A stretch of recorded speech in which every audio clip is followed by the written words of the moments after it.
Alrighty, guys, good evening. Happy Tuesday ones. Hope you guys are a wonderful evening so far, guys. Tonight we're going to be doing more of the OW2s. Probably not playing Starfield until the 6th. I don't think it's going to matter, and it's going to be a long playthrough anyways, so might as well pump the brakes on that, because it's not going to matter because my channel's so small. So we'll just wait it out and just start playing it late.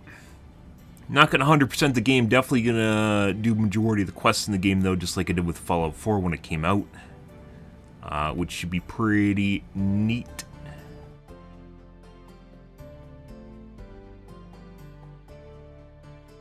Good. Righty. You guys are all having a wonderful evening. So small, tiny, tiny Slane. Good.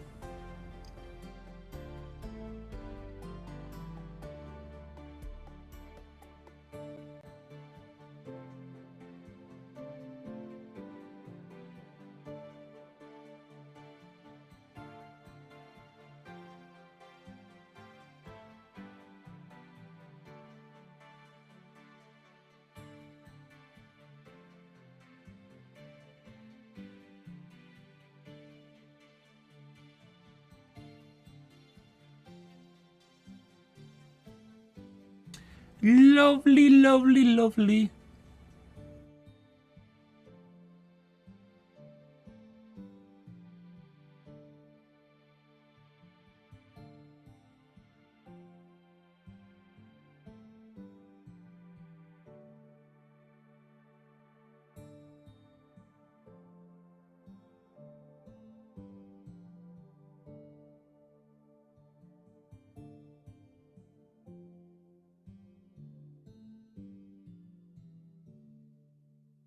Alrighty, let's get into the doing here tonight, guys. See where things go. Good. Right. Played some OWs here tonight in a little bit, too.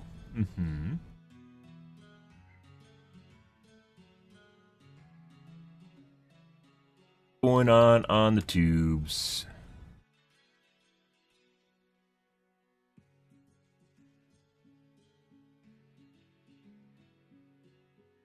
Upgrading your gaming PC is pointless. I think we're fine. I think we're okay not looking at that. I think we're okay. Good. Boobies. Hand grenades.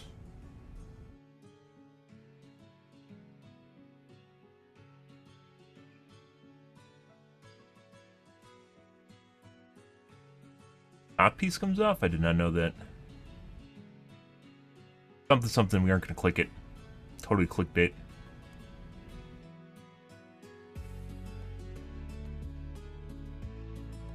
Yeah, chasing after Drain Addict's views? Anything good going on here? I transferred my tiles yesterday, so now I look like a semi-legitimate streamer.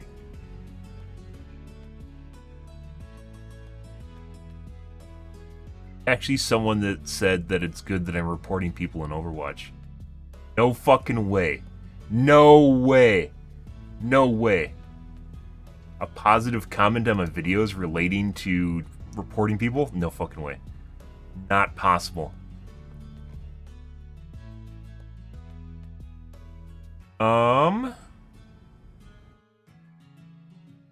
Is causing some developers to panic? Kinda doubt it. After Hours... Actually, this is Extra Shots, I think, is not the podcast. Kinda is. I don't know why it's on... I don't know why he has a separate channel for this.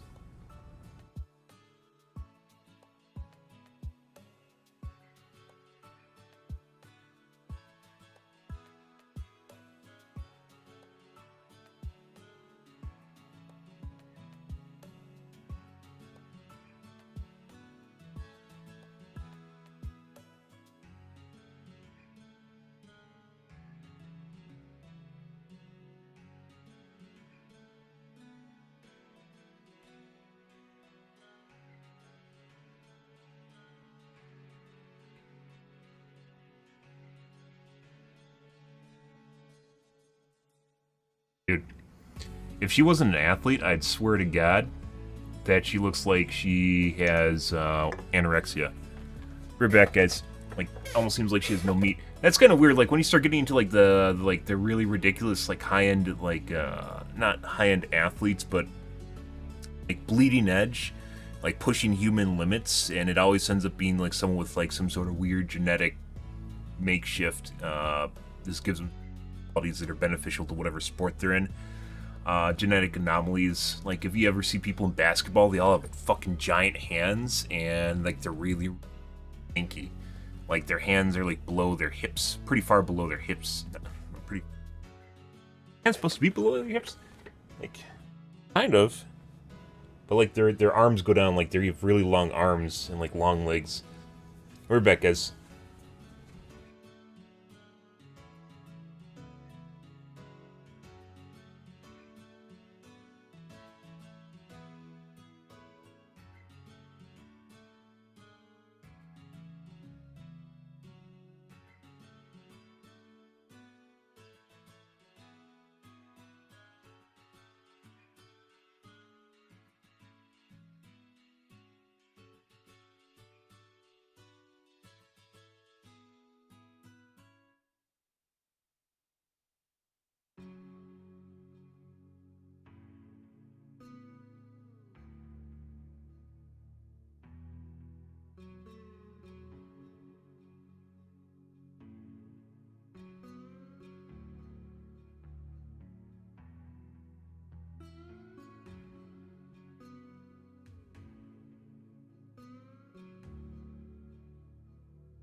Alrighty. So maybe we'll take a look at... Watch how the Witcher destroyed itself.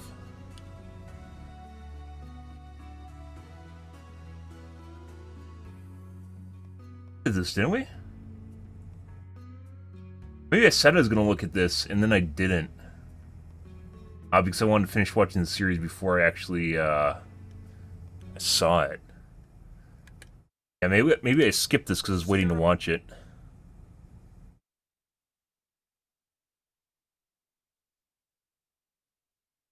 Maybe? We definitely watched this. You know, sometimes... Go away now. Did we not watch this? Truly in life, you reap what you sow. And in this case, the producers of Netflix's The Witcher have been reaping nothing but bad news for almost a year now. Season 3 was First fucking came terrible. The disastrous news that Henry Cavill, by far the most popular element of the show, had decided to part ways with them over creative differences. Yeah. Then the embarrassing... He got the script early, guys. He knew what was happening in that script well before we did. Yeah, and he was done with it, which I don't blame him for. Season 3... People said Season 3 was better than Season 2. It wasn't. Season 3 was horrid. Failure of showrunner Lauren Hissrich's dream project, Witcher Blood Origins, which basically united the entire fan base in absolute mockery. Then there were the cratering ratings for Season 3, which came and went with all the impact of a left hook from Warwick Davis. And finally, it all culminated in the recent news that the entire show has now been put on hold indefinitely due to the strikes in Hollywood and might never return at all. Oh no! Anyway, last week... Now, I have to admit, my first thought when hearing this news was...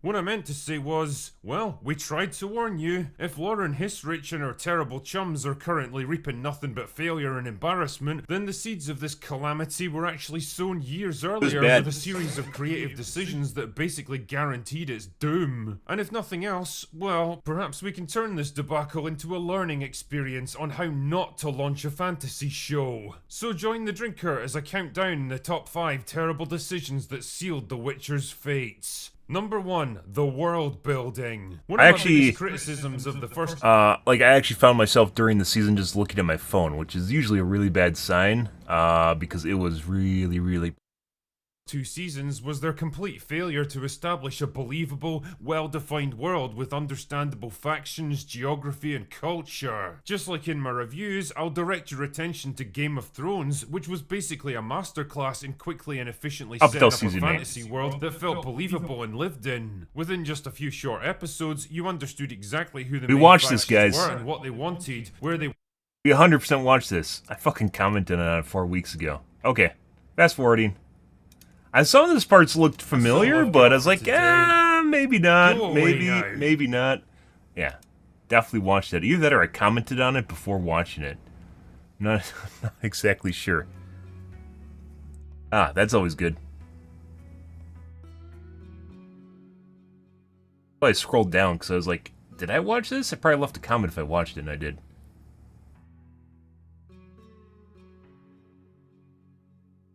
Printer ink is a scam? Yes, it is. Same reason you can buy ink refill kits, and for the same reason they don't make it easy to refill your ink unless you get a really expensive printer.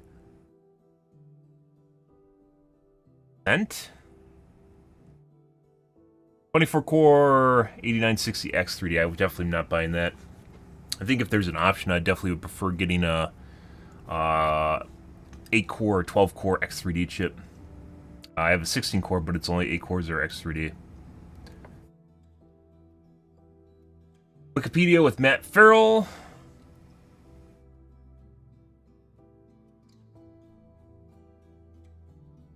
Podcast.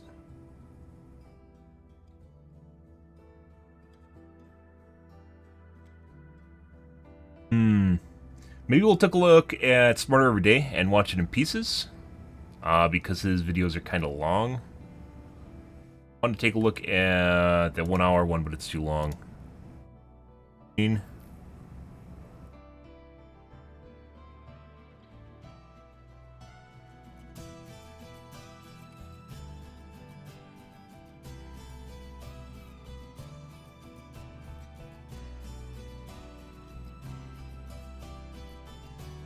This is just long enough where you kind of want to watch the whole thing, but we couldn't.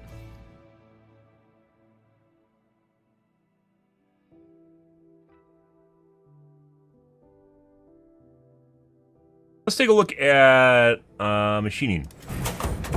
Oh, yeah. That was the moment where you can see everything and you understand what's happening. It's a hard manufacturing process to describe. I've tried to describe it to people in 5 minutes or less, and you just can't. You can't. Hey, it's me, Destin, and welcome back to Smarter Every Day. I love things that are made in America. I love seeing the Made in America stamp on there. Like, look at this. Assembled in America? Outside of a big hardware store. Now, this engine is made in Auburn, Alabama, and it's assembled in Tennessee, apparently. But the components for that engine are made all over. In fact, the components for this engine, which I happen to have one right here, this is a Briggs & Stratton engine. It's got little, see that sheet metal there? It's got shrouds on it, stuff like that. Those shrouds are made on the other side of those trees at a really cool manufacturing facility. And today we're going to learn about that. It's a process called sheet metal stamping, and it is fascinating. How would you do that? That is a complicated geometry. There's so many little holes and bends at certain angles. Furthermore, how would you do it on an even smaller scale? Almost everything I interact with, like a machine or something you, like a lawnmower or something you ride, they all have these little bent metal pieces in them, and we're about to learn how these parts are made. Today we're going to start the Smarter Everyday deep dive series into manufacturing. Oh my and God. I'm so excited about this. We're going to start today with a process called metal stamping. The specific type of stamping is called progressive metal stamping. A coil of metal is unwound and fed into a press, and a very special tool bangs out parts and advances the parts along without anyone touching it and you have finished parts falling out the other side. This is a fascinating process. In this series, we're gonna look at all kinds of amazing processes. If you haven't subscribed to the Smarter Everyday email list, now would be a good time to do that. SmarterEveryday.com email list, so that you can know when these videos come out. I bet it doesn't use you can't use apostrophes in there, guys. It's a little weird. My generation was taught, go get a STEM degree. It's very important. I think there's two things that are super important now. We need to get back to the humanities. We need to learn more about rhetoric and how to talk to each other. And we also need to learn about manufacturing. Local manufacturing is about to be a giant thing. So I don't want you to just That's the old generation right there. They love bullshitting. New generation, a manufacturing. New generation kind of sits on their phones and interacts through social media and kind of, I guess you would say, interacts through prompts, right? So you interact when someone interacts with you, right? The old generation is generally more BSy, which is like bullshitting as a skill, something you learn if you are on a construction site or, just whatever in day-to-day work. And it's big in blue collar, and not looking down on it, but it's basically interacting with people in the day-to-day. Like small talk, only it's more crude, and just a way of interacting with people because people like when you interact with them and vice versa. It doesn't even need to be something that's meaningful. It's just the act of interacting with people. Process, because these skills are about to be incredibly important. Let's get started with metal stamping and go get smarter every day. Okay. So to learn more about how these parts are made, we're here in Athens, Alabama at a place called TNC Stamping. They are wizards when it comes It's small talk. I'm not a fan of small talk either. And they have some really interesting over the years, I've become much better at it. Mainly because it's kind of, you not liking small talk is kind of selfish, because there's some people that really feel uncomfortable when there isn't small talk. Because they, like I said, it's like a feedback thing. People are social animals, and they need to have constant affirmation or just indication that everything's working all right. To start a dialogue or just allow themselves to be dialed in. Show you. Let's go meet a guy named Weston here at TNC Stamping. Good to see you again. Doing all right? Yeah. Yeah, good to see you. Okay, so this is Weston, and I'm Destin, and we're kin somehow. Do you know how we're kin? I don't. I don't either.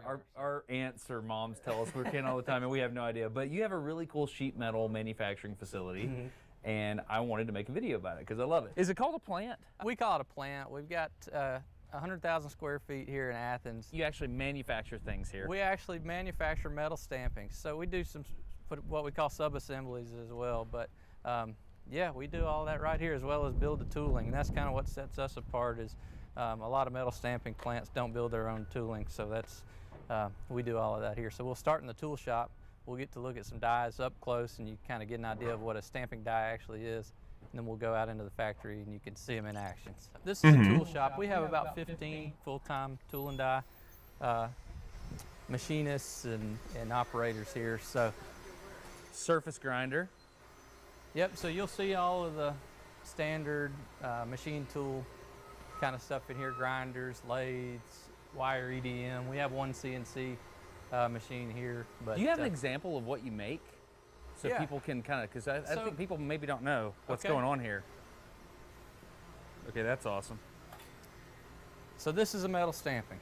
Metal stamping is the short. It's called a stamping? Metal stamping. So it's anything that can be stamped out of a coil of sheet metal. So this particular part is a heat shield for a V-twin motor. A Briggs & Stratton V-twin lawnmower engine. This is a heat shield that goes on that. This goes to their assembly plant in Auburn, Alabama. So what you're looking at here is actually called a stamping die. So this is the bottom half of the stamping die, and this is the top half of the stamping die. That's crazy. And we receive raw material in coil form, and it's our job to take raw material in coiled steel form, run it through a stamping die, to where we have a finished product that comes off the end of the die. So so if I understand correctly, just flat metal will come in one side. Correct. And that will come out the other. Correct. Really? Yep. And you make this here. We make everything you see here, with the exception of something like pins and bushings. There are some purchased components, but all of the die steels, everything you see here started as raw steel. We machine it into what you see here. So Is it okay if I touch it? You can touch anything you want to. Yeah. All right. So this is one tool. Don't touch my Correct. die. And so, okay, can you show me how it works? So this is the top half of the die here. So in operation, you have the top half that mates with the bottom half. This goes into a press, and the press moves up and down, and the like ka-chunk, ka-chunk, ka-chunk. yeah, whatever sound effect you want to use. Yeah. So, and as the material moves through the die, it's attached to the strip the entire time. And all of these features are being put in the part during the process, and you have a finished part that falls off the end. There's an Pretty Correct. like. So what this is a spark. There are application. better This is forms a spark of plug production, that goes into this slide. but metal stamping You have is to have a feature there that's extremely already common. kind of wire, Extremely common. insulation. It's or fast anything and like cheap. that. So, Okay. So, Relatively so I can speaking. see, I'm seeing something here. So I see a guide here and here. yes, So that feels like the metal will come straight in here. correct. And So then- the material comes from this end and moves, and the material is one piece as it moves through the die until it's cut off at the end. That's what's called a progressive stamping die, because it progressively forms and punches the part until you have a finished part that falls off the end. If the part were to ever be detached from the strip and then continually formed, it would be called a transfer die. A transfer Die, because you're transferring a loose part from one station to another. But this So, part so actually progressive keeps it attached. keeps it transfer attached. moves a Correct. cut piece. Yep, and we don't do any transfer work here. We just strictly do progressive dies. So Okay. maybe better to look at the top half of the. Oh wow. Hey, I was going to wonder if he's going to This do is the that. top half of the die. So Okay, imagine this is getting serious. Yeah. so imagine this is upside down right now, but this would be the last station of the die. It's formed, and then it's actually cut off from the strip, falls in a basket, and you have a finished part. Okay. So just to give you an idea of. So that right there. So this is the top half of the die. Correct. Which means there's a mate over here. Is that it right there? That's correct. Yep. So can everything. can you grab that part? Yep.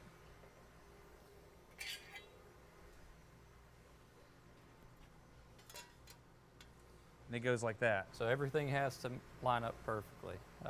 And so you have to design this whole thing in stages. So it's like a story. Like you start with flat and you. Correct. You basically start with a flat blank, and you have to figure out how to get these features into the part, and basically have a finished part fall off the end. Okay, so this is wizardry. I got it. This is why I wanted to come here. Everything you see in the die started as a piece of raw steel and has to be machined into what you see here. So the tooling engineer will generate drawings, and then it's up to the tool makers to figure out how to machine this stuff out of just raw steel. So This is raw brute force brain power and That's right. manufacturing. Isn't Yep. it? So this is a little better example. This is the exact same manufacturing process. This is a stamping die. This is the bottom half of the die. This is the top half of the die. But here we actually have a strip. Oh wow. This is the actual finished part. That's the finished part? Yeah, this is an automotive bracket. Okay. All right, so this is Mark. Mark is going to explain this die to us, right? Right. A progressive die? Yes. Okay, cool. How's it work? We feed the raw material in from this end, and like you see, it'd be solid without any interruptions. And we'll pierce two holes. These two holes are pierced here for the pilots to engage. Okay. Now, once the pilots engage the So a strip, pilot is a way to index the parts. correct, Is that right? and that maintains our progression, our feed for each part in each position. You can see we've got the die loaded pretty well with pilots. So that's the first step. Yes. Punch the holes, and then you cut this tab right here. Right. It'd be cut right there. So then we cut the tab. Okay? And then after you cut the tab, then what? Progresses one more distance from the pilots. Get a pierce here. Then as it carries it through, we bring it down to the forms. Kicks these two forms up that way. Uh-huh. Bring it on down a little further, and then it forms them down again. So you've got, in some places you have radiuses, in some places you have sharps. Are these, is this hardened steel right here? I noticed that's an insert. Yes, that's where it forms, and that's all hardened. And the opposing side would be hardened also. So if you're cutting, you have hardened. Okay, forgive me, Mark. I don't know where the cuts are taking place here. This is complicated. Are these side actions? Yes, these are actuated with drive blocks here that they come in and they trim the bottom side of the So that's a edge of the shear part. underneath there. Yes, All right, so this looks sharp. and that's the final cutoff where the final part would fall off. Okay, so this goes like that. Yeah. Yeah. I think he's trying to nuance them into going step by step, and they're just kind of Put letters in it too. sort of explaining things when he asks The questions. stamp's in the top side, and it just, You ground it off. well, it's just, that's where it's worn I see. from hitting it. So this is the stamp over here, Correct. and you can change that. Yeah, for the date or Automotive particular customers part. require date codes and Really? part numbers to be shown in the part. Wow. Okay. So stamped letters comes along, cuts the tabs here. That's a cutter. Correct, yeah. That's a punch. Yes, this is the pilot holes. Uh-huh. And this is the opening for that blank. So these guys, even though they might be falls out very apart. experienced, they Right. probably do So this this is day to the day. bottom. So to them, it just kind of seems Okay. just like And then everything that just normally As we get happens, and he's to trying to this get a area, step by that's step where out of that him. Kicks this down on a 45, Okay. and it progresses down 2 more stations, and it kicks that leg up, so that where this was 45 is now up at 90 degrees to the bend. Yep.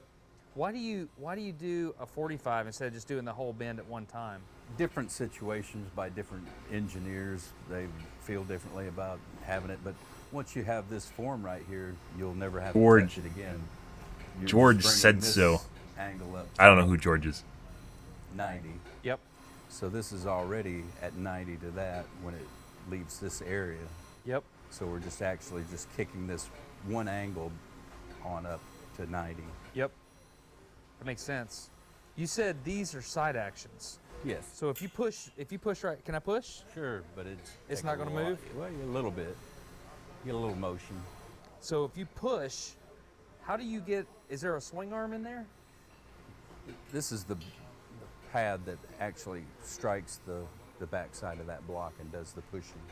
But how do you take a vertical motion here and turn it into a left and right motion? There's a 45-degree angle on this slide right here, 45-degree angle on this driver, and once it meets it, it just And there's a pushes it spring on. return. Yes. Okay, got it. This is ridiculous. Weston, this is crazy. It's pretty wild, yeah. Okay. And then how many of these can you make in a day? Like thousands? Yeah. It's got 54,000 parts on it. Now, it's gotten a little bit of a dull edge on one area, and so we're going to sharpen the cutoff That's amazing. to bring that back up to a good Pretty good. surface. So you're reworking this progressive die right now. Yeah. That's amazing.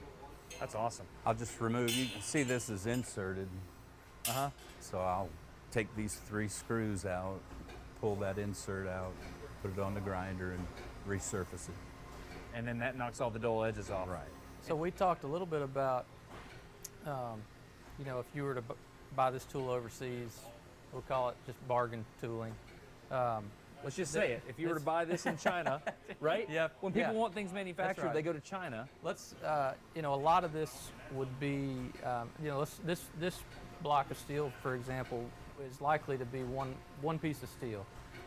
We make it modular, so die steels can be taken, inserts, die steels can be taken out and sharpened as needed.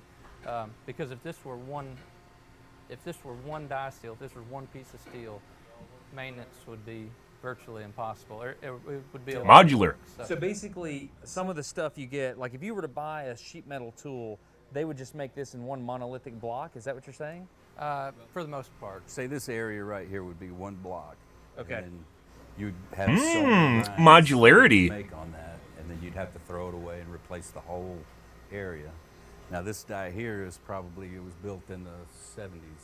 That was built in the 70s. Yeah, late 70s, I'd say. And all of the areas that are sharpened a lot are inserted just like this would be, so that you can keep the tool running And for this- years and years. So this die will get 500, 600,000 hits a year. 600,000 hits a year. Hey, Marvel. On a Oh my head, God. Usually closer to 500,000 hits a year. A So cheer you do squad's here, the guys. math. This die's been in operation since the 70s. I'm going to tell you about the sponsor for today's Uh-oh. video. It's AnyDesk, and this is an amazing. Ah.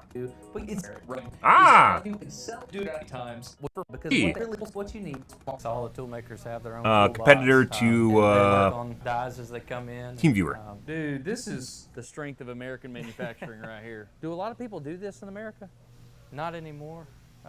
You know, when these guys came up in the trade in the 60s and 70s, it was a really popular career choice, but not so much Yeah, anymore. they found out the rest of the Think world can do it factory, cheaper. dirty, dingy, and there's all these stereotypes. But you know, the reality is you can be creative. You know, factories are a lot safer than they used to be. They're a lot cleaner than they used to be. So hopefully people are considering it as a viable career option. But there's this gap. Not really whether or not it's a viable career. It's whether or not the factory can stay employed when they can do it in China, or more than likely India now, for some young apprentices that are coming through. order big a gap. fifth the If price. you're a young person looking for a job, you should seriously consider what's called the skilled trades. We're about to meet a bunch of people that make Trade this skills? plant go, and they are all part of the skilled trades workforce, and it's amazing. One of these trades that requires the most skill is called a tool and die maker. Let's meet Roger. So pretend I'm an idiot, which isn't hard, right? Tell me, when I hear tool and die, can you point to something that shows me what that is? What is a tool? A tool. Yes. All of this is tooling. Explain it to me. LE5 unit, guys. Tooling.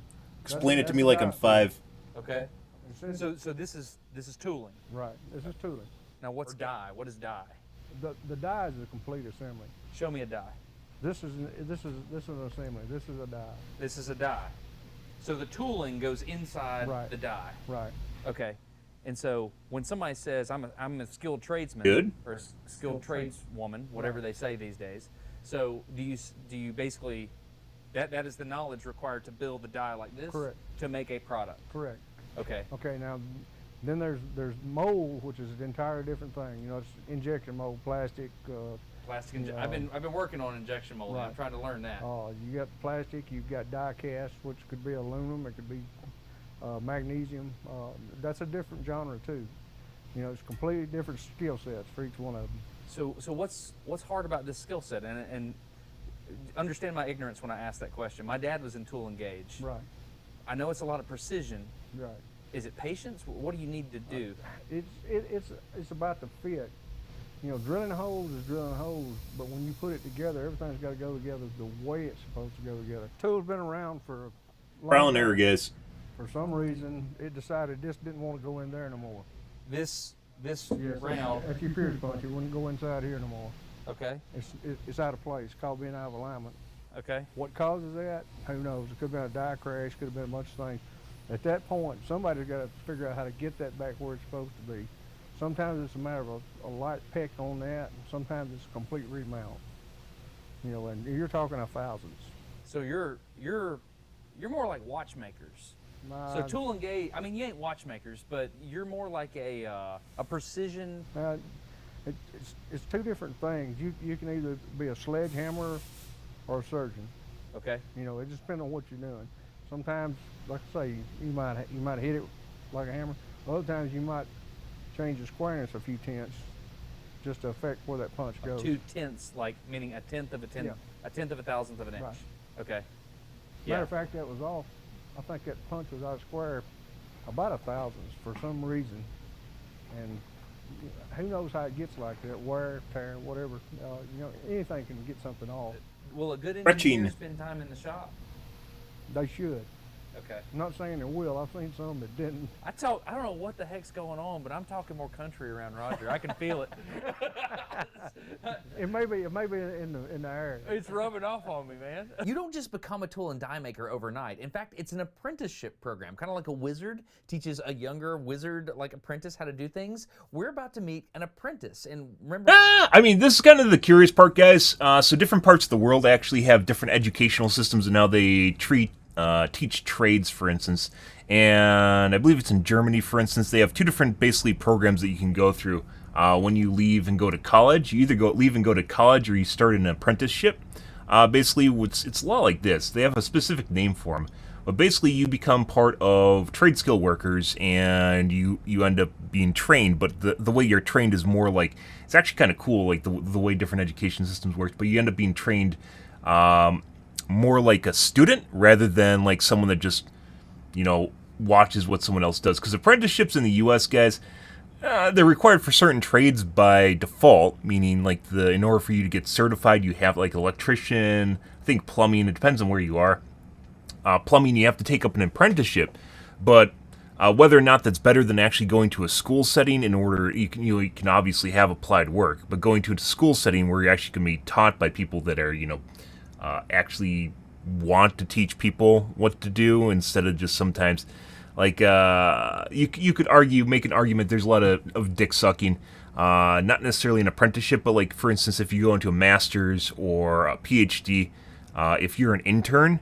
They usually abuse the crap out of you, and you don't always learn stuff appropriately in the same way. But an intern is oftentimes like an apprenticeship in and of itself, right? It's a more applied apprenticeship.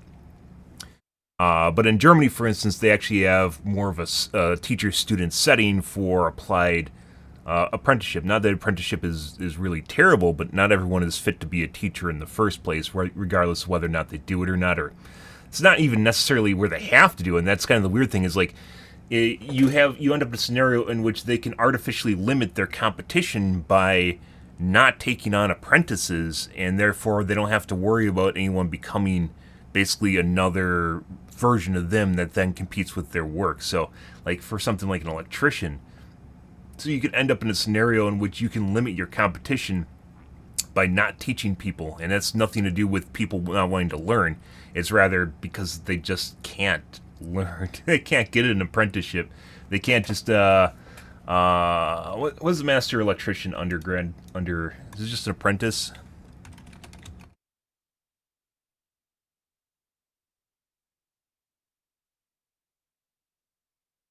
Journeyman electrician. Yeah. So basically, you go in and you do the bitch work, but whether or not they'll even allow it or how many they'll take on is completely up to them. So it kind of, yeah. Even though like there's like kind of like crummy ways of limiting basically who can do what in the U.S. when you get into certain trade areas, where in other countries they kind of went around that because they don't really have the limitations in the first place anymore. Remember, we learned that a tool goes in a die assembly, so this apprentice is making a tool for a die. Let's see what he's doing. This is Brandon. How's it going, man? And oftentimes it's limited by connections, usually family friends. Yeah. Brandon was a press because they know that's operator where the for work's a made, couple of or the money's years, made. and now he's an apprentice here in the tool shop doing the apprenticeship program. So you're learning how to do all this? Yes, sir. Are you learning how to make the machines and stuff? Yes, sir. Is it also? Not that necessarily that's what's happening in this case, mind you. I am getting the sides parallel. I've already ground the thickness. I'm getting a parallel now to be ready to go to the mill to be able to put our hose, tapped hose, counterbore hose, whatever needs to be put in it. Then it'll be ready for heat treat. Then it'll be ready for either the wire machine or the CNC machine. How did you learn how to do this? Just learn. Yeah, just sitting here working? Yeah. Yeah. So it's got apprentice, journeyman, and then Yes. skill trade? I have, There you go. right at 3 more years. And then you'll be a journeyman? Yes. That's awesome. Congratulations. Thank you. That's a huge deal, man. It is. I think that's worth more than a lot of times that's worth more than a college education is having skilled trade, isn't it? Yeah. It is. That's awesome. If you can get a So job Brandon doing was it. making tooling for a die using a process called But machining. Specific. that isn't to say they couldn't teach this in college, and you could basically become an apprentice or a master, whatever, out of college, and all you have to do is applied work in a program where they monitor you. So, yeah, like whether or not this turns into a college versus career sort of thing, right? But college can most definitely, depending on what kind of college it is, can most definitely teach you stuff you could learn in a career, and without less of the bureaucracy, I guess you could say. Typically, He was using grinding as a form of subtractive machining. Nowadays, when people think of making parts, they think of 3D printers, which is additive manufacturing. You're adding material to the part in the way you want to make a certain shape. But a more common way to make parts is called subtractive manufacturing or machining. Basically, you use various types of cutters to cut away material from a part. CNC machine is cool. Now imagine Another type of manufacturing, that had a but very cutter that expensive. spins, and you have a vise He has a that bridge holds the port. part in position, and you can move things using knobs and stuff like that in X, Y, and Z. This is called a mill. It's a machine, which is why this is called machining. And one of the coolest things about this mill is it's a bridge port. Like every machinist since World War II knows what a bridge port is. And when you see this, Big in the you should hobbyist feel circle. a little bit tingly on the inside. Yep. When you think of tool and die, a lot of people, the first thing they think of is a bridge port. Does all these run? All of them run, yep. That's awesome. We still use these quite a bit. You know, if we just need to crank out a die steel pretty quick, we'll get one of our machinists to throw a piece of steel on there and machine it out. That's the strength of American manufacturing. A CNC machine is just like one of the other mills, but it has a computer controlling it. It's called computer numerical control. Once you understand how to do this, you can make incredible parts. But it's complicated. You have to understand a lot about how the speeds and feeds work. Cody, our CNC programmer, stays pretty busy too. Really? Yep. You Cody? Yeah. Hey, I'm Destin, man. What's up? What are you working on now? Just some prototype stuff. What do you run? You run Mastercam? Or? Yeah, Mastercam. How often do you kill a part? I've killed 3 in 3 years. I don't do it often. They let me take my time and kind of do it pretty thorough, so Yeah. I'm pretty careful. How have you learned? Did you go to school for it? I did, yeah, and I self-taught a lot of it, so I actually bought Mastercam for my home use and just learned it at home when I would get off work at night. Really? Lifer. And, You knew where the money was. And I went to school for machining and taught myself how to program. Where'd you go to school? Northwest Shoals. Northwest Shoals? That's awesome, dude. Yeah. So it's you a just got to combination do of application as well as programming too, making sure that everything's lined up properly and the models are generated properly. the skill to be marketable, and you went and bought it at home to invest in yourself. Yeah, they didn't want to train me to do it where I was working. I was the night shift supervisor. Because they knew the money was there. Like I said, bureaucracy, guys. Dustin, so the Smarter Everyday guy, isn't going to talk about it here, but that's definitely. I have most of my family works in construction, and yeah, it's there. It is 100% there, depending on what you want to do. Electrician is basically the cream of the crop as far as making money, doing blue collar work, and being on your own schedule.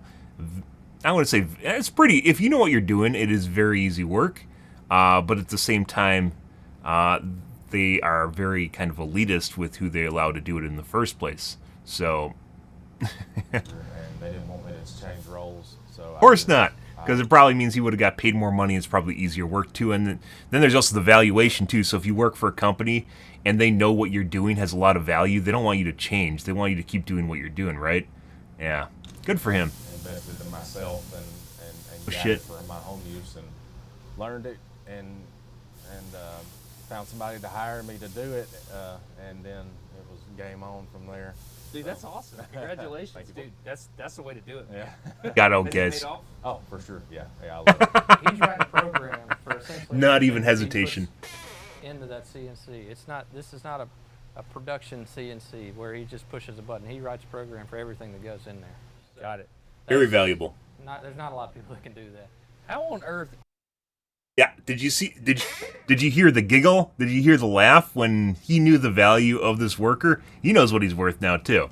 Yeah, that, like I said, there's bureaucracy, and they try to keep you out of the jobs that do exist because then it's competition for the people that do exist there in the first place.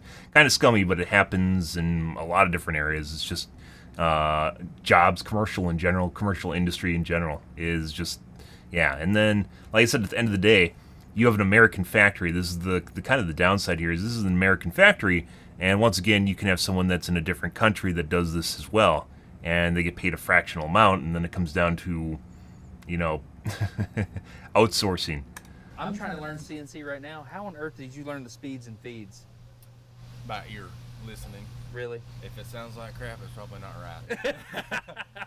That's awesome, dude. Nice to meet you, Cody. How you too, bud? Yeah. There's probably actually Speeds and feeds, if you guys are curious about that, there's speed. He's talking about the speed at which the spindle spins, which he's probably going to turn into another series because he does a lot of these, but the speed at which the drill spins, and then the feed, which is how fast you're moving the drill around. CNC is where it removes material from it. And like I said, he probably just showed off his shiny Bridgeport. He got to do a series on this. But basically, it goes around and removes bits of material. That's why I mentioned every time you see a CNC on a YouTuber's channel, especially fancy ones, those are a lot of money. Those are really expensive. Old Bridgeports you can get somewhat cheap, but then they have the really fancy ones with multi-axes and stuff. Very expensive. Very, very expensive. It's like looking at someone's Lamborghini or something like that. I don't even know how much they spend on it. You're looking at maybe $100,000 to $400,000. Depends on which one you're getting. They're very expensive. Yeah, very complicated too. But anyways, like it's a combination of the hardness of the material and the moving around on the material and how much you can chip away. So there's actually probably he was actually very spot on. Not that you guys are probably interested in this, but he's probably very spot on with sound because it's going to have a certain harmonic when it's going up against a certain material and how fast it's running and how good it sounds when it's doing it. It probably has something to do with the pitch and the grinding sound. You probably could even make a program that would be able to, like an AI program that would be able to figure it out. Again, for any desk, like Cody's sitting here, cut it. What do you do? This would just be a die insert here, and you can imagine if you had to machine that, there's very few ways you can actually do that in a machining operation. Yeah, that's a long tapered part. Yep. So you're talking about a tapered grinding wheel or some kind of end mill that has that profile on it, and it has to be that specific profile. So what a wire EDM machine does is Boyce would actually Oh, so you got a whole jig in here. Yep. He's just making them one little section here. Can't really see it. See the brass wire being fed down through there. It's kind of hard to see what's going on here, so let's take a closer look. This is called EDM, specifically wire EDM, which is electrical discharge machining. Basically, a piece of brass wire is fed through this intricate machine, and it's electrified. It turns into an electrode, and it is run up next to a part, and then there's an electric discharge to the piece that's being machined. That electric discharge eats away the metal where the wire touches the parts, which gives you the ability to make very precise cuts. Now, it's all done under deionized water so that the temperature can remain constant and all the smoke and debris can be flushed away, but this is a very fascinating machining process, and we're going to do a whole video about this. But that brass wire is electrically charged and actually burns through the steel. So Boyce would program the wire EDM machine. Wonder why you do something like that instead of using a water jet. Running that path right there. Can I throw this mic on you for just a second? On me? On you. Oh. You okay with it? I guess. You're good. I'll just stick it right there. What are you making? Some inserts. Fixing to run this profile inside that insert right there. So that's He probably could do this with water jet. Maybe it's just a difference. I don't know. Is this carbide or tool steel? It's hard steel. It's hard tool steel. Got it. How long will it take to run that on the EDM? 45 minutes. What's your background, Boyce? I've been here 45 years. Yeah. I've been in tool and die 45 years. Tool and die? Precision? I mean, water jets are very precise too. You think they're going to teach you how to do something for Nope. Too late on that. Are you mostly an EDM guy now?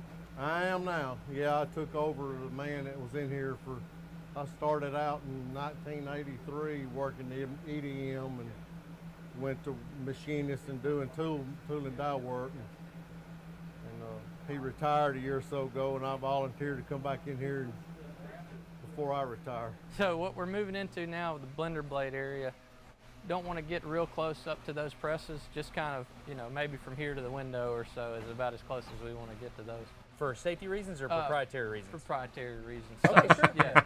All right, so these guys have figured out the blender blade production system. One of our largest customers is a kitchen appliance manufacturer, and we stamp every blender blade that goes in their blenders. Every blender blade you see. Blenders are stamped. The brand of blender is made right here in Athens, Alabama. Athens, Alabama, the blender blade capital of this company that we're not going to talk about. So last year we stamped between 35 and 40 million blender blades. That's amazing. It's a lot of blenders, but how are you doing? They're stamped right here in this cell. It's food grade steel, food grade stainless steel. They're washed, and they're packaged and they go straight to the assembly center in Mexico from this cell right here. Can we see stuff going in, or is it okay to see?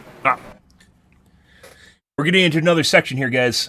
I think I should have stopped it 4 minutes ago. Would have been a good place to stop it. Or right after the guy, before they went to the Blender Blade area. Okay, we're going to finish this tomorrow, guys. As I do like his videos. They're a little bit too long to watch on stream, though. To get through them, so. We'll finish that tomorrow. Take a peek at that. Let's move on to the Reddits here, guys, as well. I know it's kind of a weird place to stop. It would have been better when they finished with the EDM guy. Electric dance music guy. Yeah, I'd actually be kind of curious. So he's not really explaining the benefits. Like, I think what you should really be doing is explain the benefits between each manufacturing process. So you can get an idea of why they would use one process over another. Like, I was just talking about why would you use EDM versus a water jet. Water jets can be extremely powerful. Regardless, you might think, water's not very powerful. Water can be extremely powerful, just like a laser could be. Lasers are used in different parts of the world, too, instead of a piece of wire.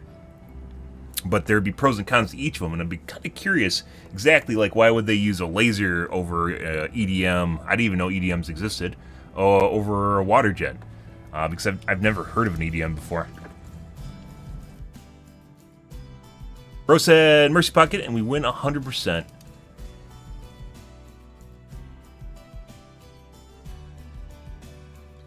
Being a good teammate that I am, I switched to Mercy Pocket. This is very confident DPS. We got annihilated. Thanks for reading my short story.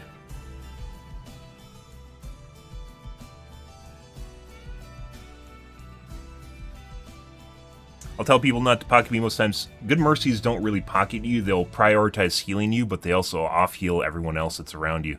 You can't just pocket someone and expect the team to do really well unless there's DPS. So they'll do things like stop for reses. They'll trade off with someone that might be hurt and that's right next to you, for instance. And when you're not taking a lot of damage, instead of giving you a damage boost, they'll heal someone. Is, like I said, good mercy. I'm sure they help contribute to the loss there, just to make a point. All sector hero and a parkour.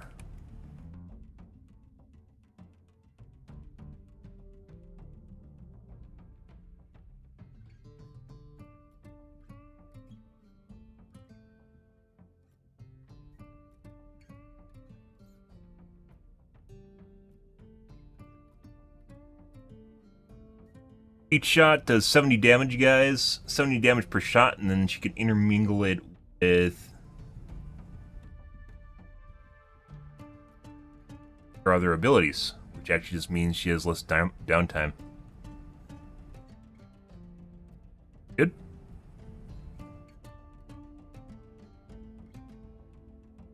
Videos EDM parts fit so well together. I didn't even know EDM existed. Videos about it. You can do that with a lot of different types of machining processes, CNC as well. Depends what they're trying to do.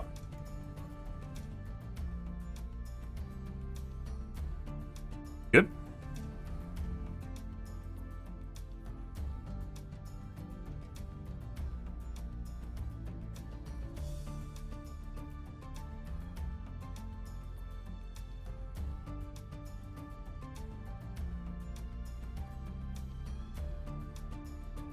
Alrighty.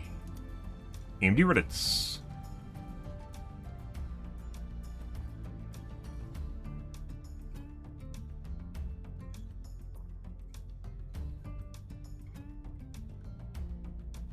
X3D is available for $354. Yeah, still pretty expensive, but a good deal. Processors used to be like $200, $300. And like $500 if you want the really expensive one.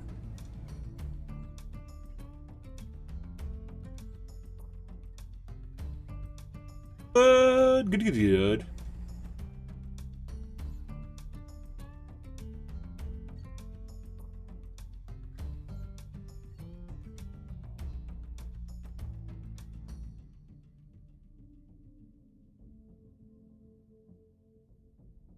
Still have not undervolted my Sony F50 X3D.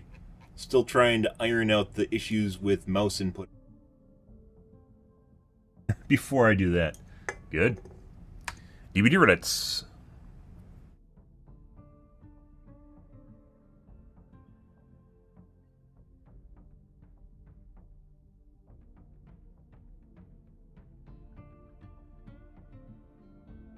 Xeno's blood is acid green, not red.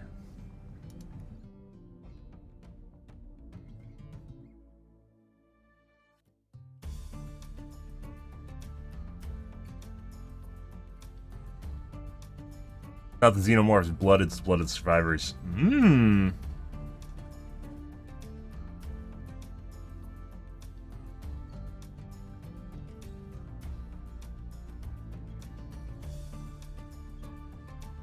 Yeah.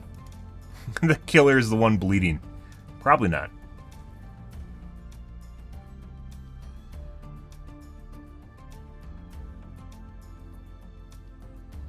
Versus Nemesis height comparison. This is funny because one of the streamers did this yesterday. Like I said before, when I was streaming Dead by Daylight, there's just people that just do weird shit. Like if you do anything that actually makes sense on stream and actually is kind of interesting and like not controversial, but just something that people don't think about, you'll get a fucking Reddit post made by just a rando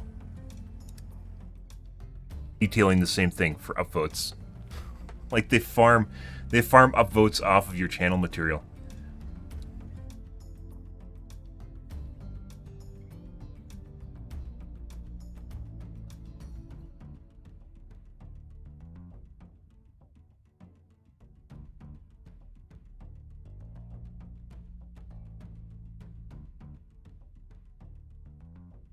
Yep.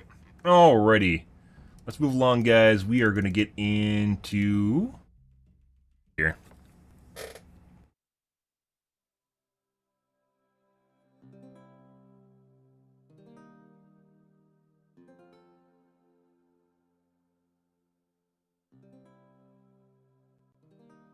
Alrighty. Let's move along. Let's see how many cheat squads we get tonight, guys. Can't wait.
Good. Okay.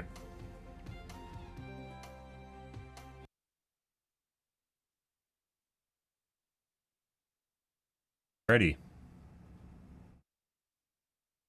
Guys, sometimes my mouse feels really weird. What it is. Be right back. I'm gonna wash my coffee cup, guys. One moment.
Ready. Good, good, good. Oop. Audio's not on. Alrighty. Let's see.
What?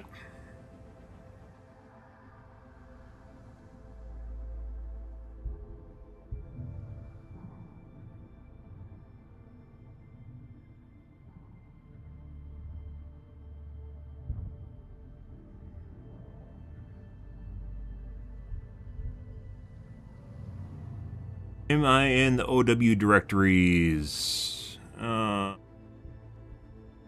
One. I'm on Face. Last night I wasn't in the Facebook directory. Tonight I am. Good. Let's see. Now I'm not in the YouTube directory. What is with this?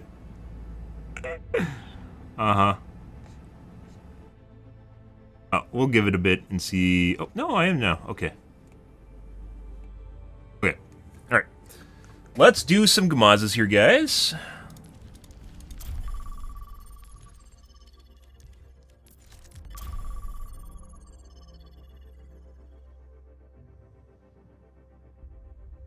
All right.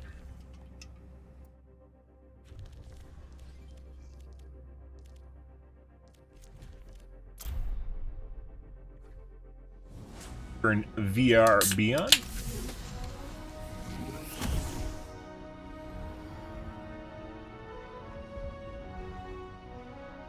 Alrighty. What kind of games are we going to get tonight, guys? How many cheaters are we going to have? Let's find out. Strike from above. Yeah. Double. When I'm hitting my shots, you can't touch me. Feel better than yesterday, too. Oh, don't think I have COVID. That's good. I don't think so. Messy, but we got it done. Double kill. I'm taking off. Double. Increasing altitude. Repulsion. Touch the sky. Notch the mother. Double. Triple kill. Multiple hits confirmed. Mind the gap. Okay. And cam off for first game. Now traveling to Paris. Prepare your defenses. Select your Ready. Ah! We already got our stalkers in our games. Good. Guys thinking was using a Zim. Last night. Oh, there we go. strike from above. Good. Pre-flight checklist complete. Running clean and hot.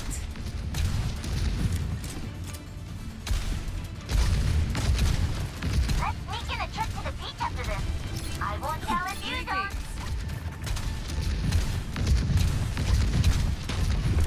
Aerial positioning Work together underway. and we'll make it through.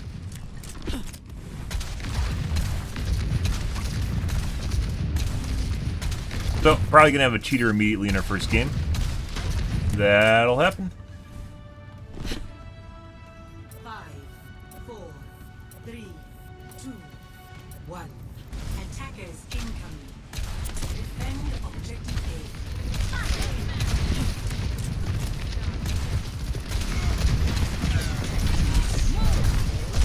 Enemy over here.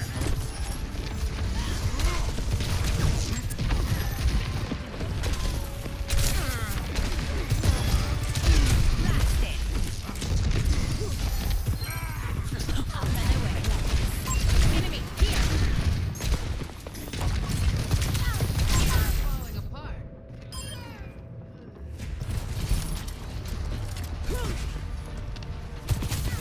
You're falling apart.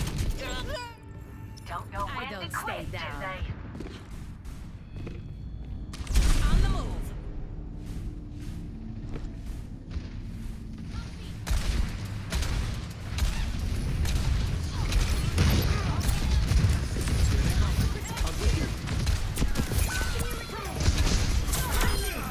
What? Taking to the air. Scatter. Enemy over here.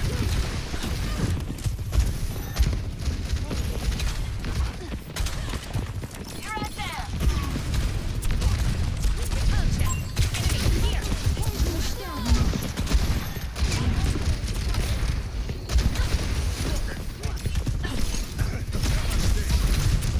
I see an enemy. Establishing aerial position. I don't think so. Do something. Uh,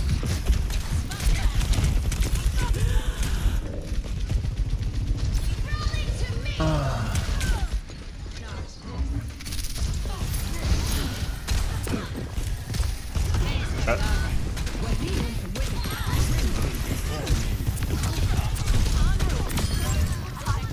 Fire.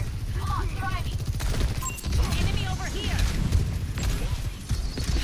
Increasing altitude. This ends now. good. This ends now. Headshot. Definitely looks like a wall hack. Positioning. Yes. I've got you covered. Uh, Rockets are fuel. Aerial positioning underway.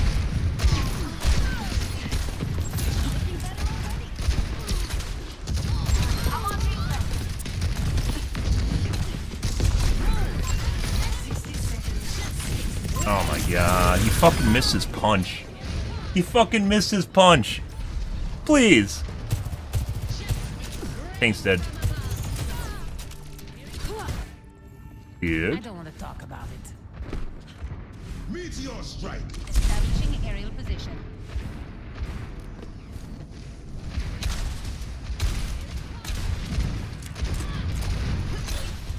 Oh, their team hasn't moved into the point at all. Over here. I don't think so.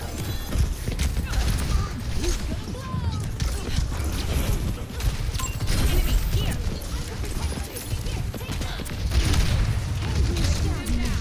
I see an enemy. I'm on Do stand. Do it again. Yeah. Enemy here.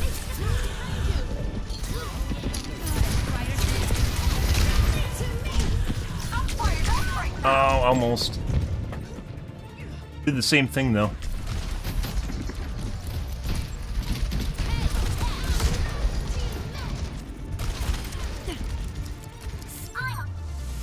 He fucking what the fuck is that? So this guy must have been in being more careful? I have no idea what those guys were doing. That's really weird. We'll take a look at the guy.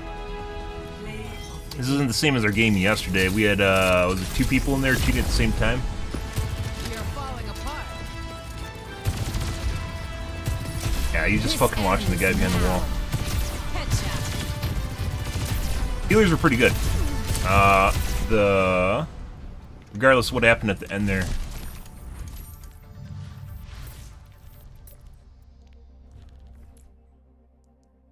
Brig, pretty on spot with the heals, well, relatively speaking. Take a look at the match now. Guys playing safe. It's like their whole team was playing safe the entire match. I don't know why.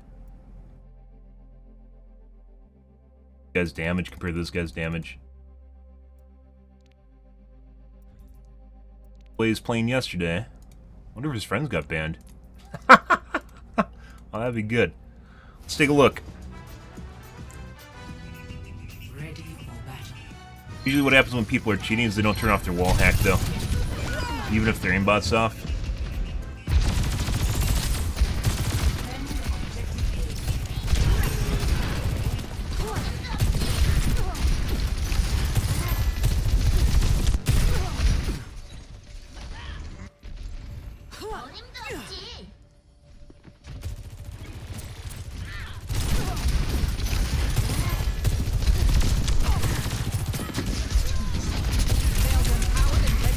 He doesn't have a projectile aimbot. Doesn't look like he's leading targets at all. Yeah. I think this guy's using a hit scan aimbot with Sojourn, which, well, kind of works, depending on how close you are to them. That's not the way good aimbots work. Looks like this guy's using a projectile aimbot. Or a hit scan aimbot with projectile hero.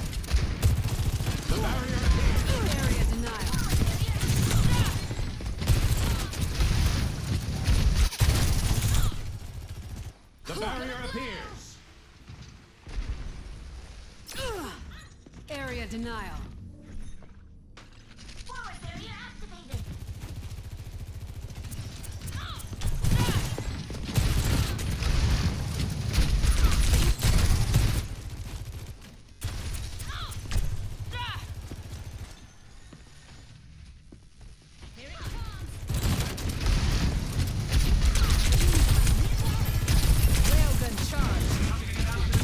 Not sure why would you even use Sojourn? If either you don't use her like a projectile hero, or you don't have a projectile aimbot.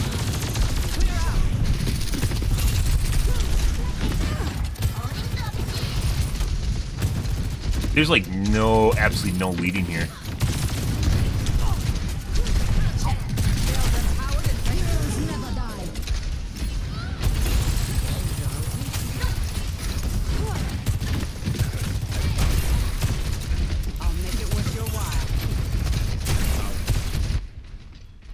Maybe they just don't know how to play Sojourn?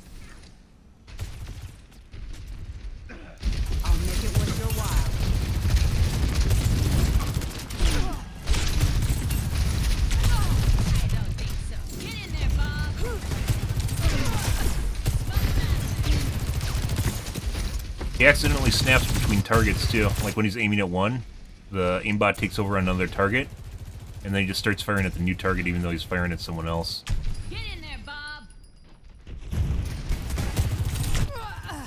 This guy's almost dead, right? Not the tank. He's firing at him, and then he accidentally snaps the diva. This guy's definitely cheating. Did it a couple times already. Not very good either.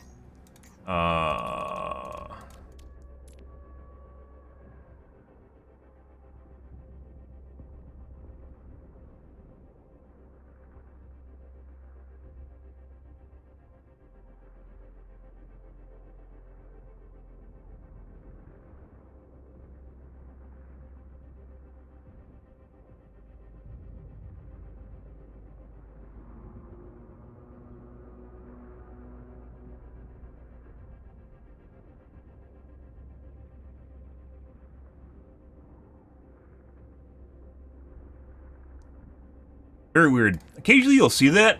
It kind of actually works. Not very well. And by the way, the Ashe I didn't think was cheating, and she had a lot more damage than the Sojourn was. Weird. Kept throwing the ult through that doorway. That's a new one. Second time, I was figuring it out on the second time, and possibly could have interrupted that if I got it down properly, but I didn't, because I could have pushed it to the side, bobbed to the side, and then he would have got stuck in the doorway. Interesting. You'll occasionally see that, though. It's like people that don't understand that Sojourn's actually a combo hit scan projectile hero, and her most one is projectile. They always hit the rails. Always fucking hit the rails, but you'll see weird shit like that where the person's basically tracking the character. And that's not the way she's playing.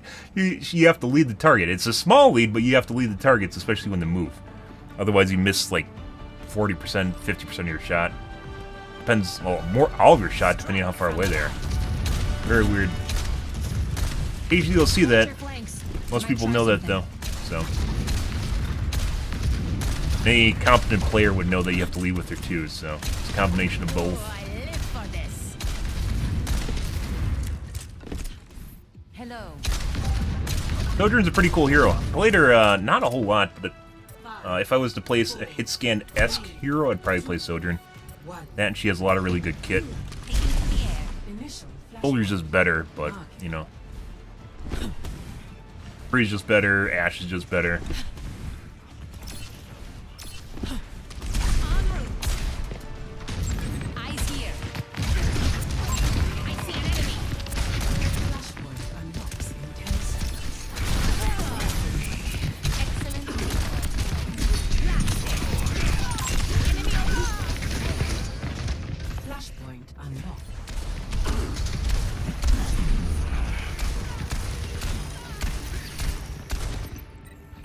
Let's show him some air power.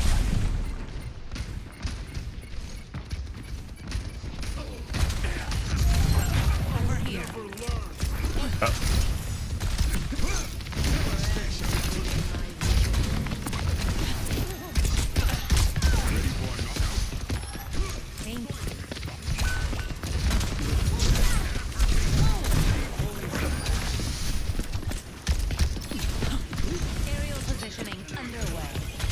Away. Enemy here.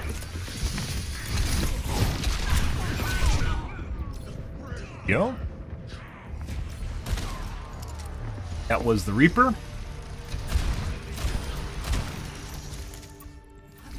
Always more to learn. And 100% accurate. I thought it was kind of weird because the Reaper looked like he was snapping. You'll occasionally see people with aimbots and Reaper too, simply because he does a shitload of damage. Guy's hitting all of his shots. Probably an Ash with an aimbot. Fuck's their healers? Have one?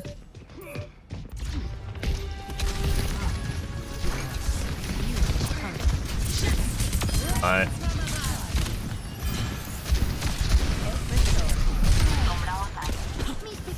Trying to get line of sight. No, you hear the pop, guys, just hide. 5,000% accuracy, so. Like with Widow. So this guy's definitely cheating.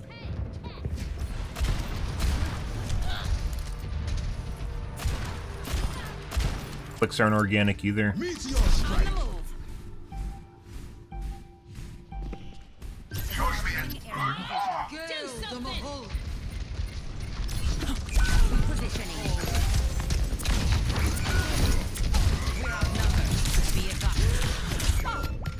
Walking out of his face, apparently. Good. Alright.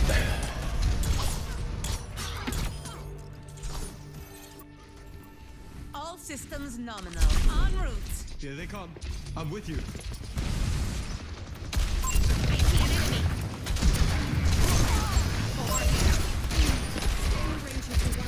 Enemy here. On the move.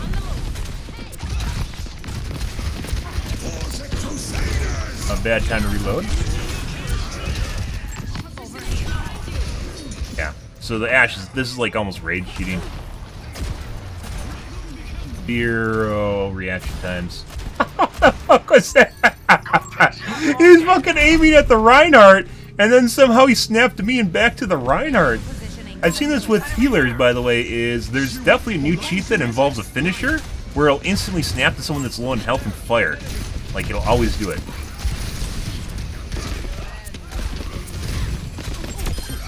Gotta kill her. She's literally...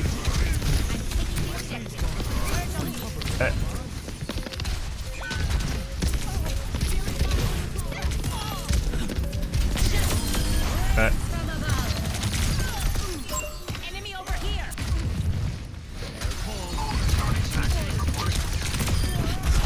There's the cheating with Ash. We gotta run away. Heads up.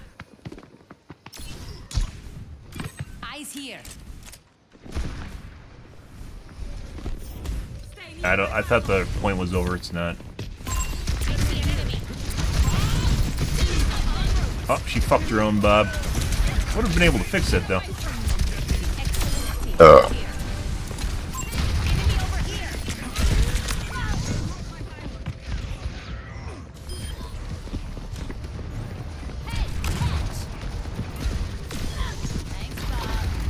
Good.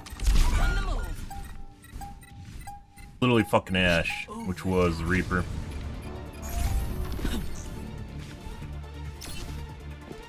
Right. Let's take a look. Who's it? This guy. Next flashpoint temple.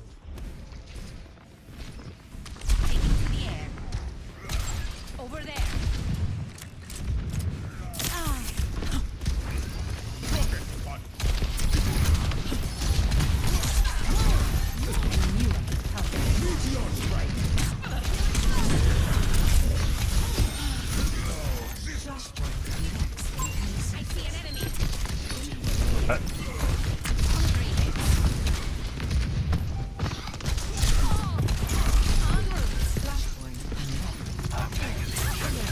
Being split right now. That's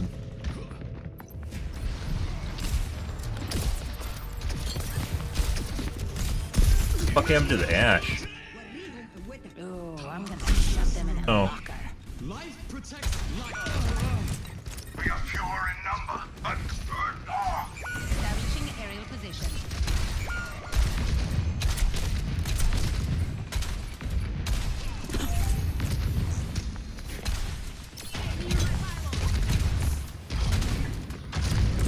Hear your pitter patters.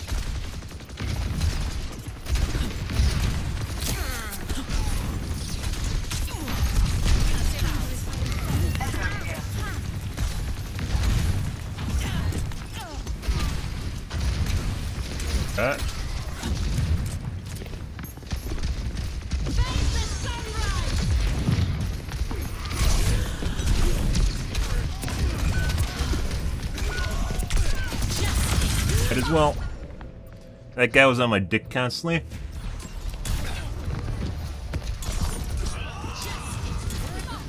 Don't kill the cheating powerful DPS. Don't kill the most powerful DPS in the game that's cheating. Don't do it, guys. Don't strategically use your abilities. Don't do it. Don't play smart. Got this all the fucking time. Got this all the fucking time playing Dead by Daylight. Go Ryan. Go Ryan.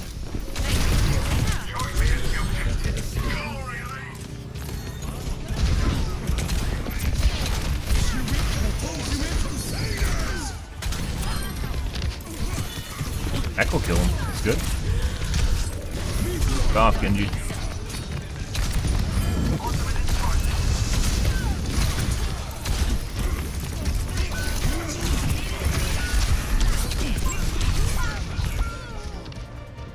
Literally can't kill anything till the tree's done. Okay. So I guess the Ash toggled off or something? I don't know what the fuck was going on there, guys. Maybe we should have checked the other DPS.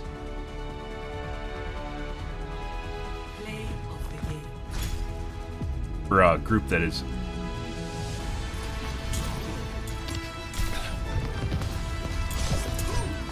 Actually, what did he do? Because we filled on the first point, didn't we?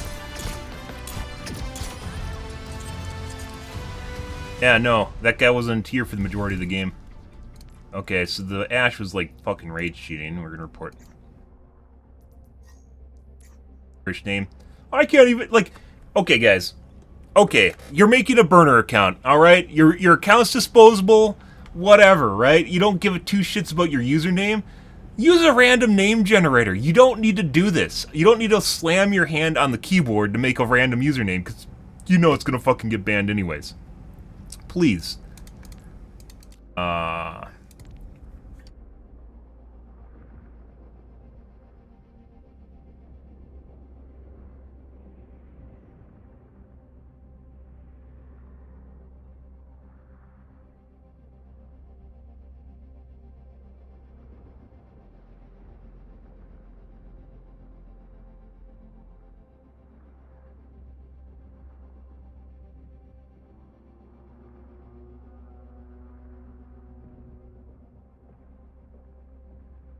This is something that's new. I think there's a new cheat that came out with this. I've seen this before, and it's become... We've seen it in the last week. We've seen this a couple different times. He's fucking looking at the Rhine, shooting the Rhine, and the moment I show up on the screen, one shot, it instantaneously snaps to me for a single shot, kills me, and then snaps back to the Rhine, like all in one movement. You can fuck off, dude. Oh, that's funny. Actually, I don't know what the Echo did all game. Because the fill was like, what, 0.1, right? There's 3 points, so they were actually here for a decent amount of time, and they didn't really do much. I didn't get a heal bot for the majority of the game. Up until the last point halfway through that. So even though we had a Mercy on our team, they weren't there the entire game. Snuffleboo! Oh my god, I love Snuffleboo! Let's take a look at the Genji while we're waiting. I'm not gonna... Besides him just being annoying. Happens. He's just following my dick around the entire game.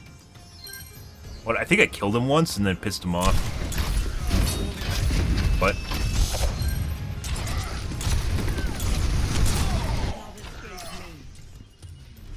No holding back.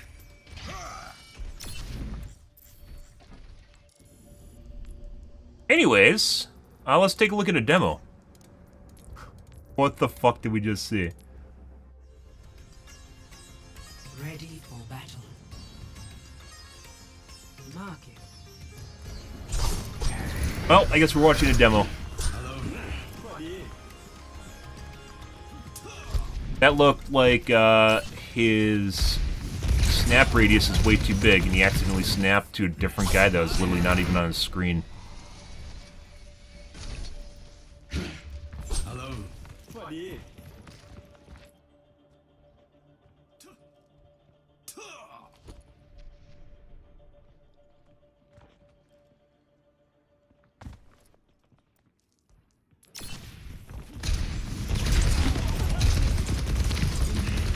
Flashpoint unlocks in 10 seconds.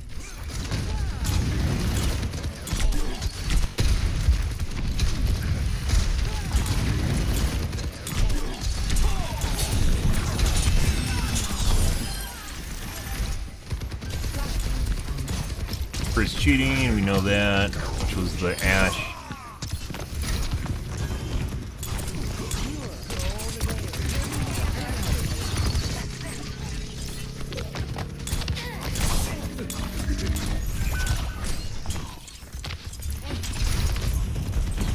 Still looks relatively normal.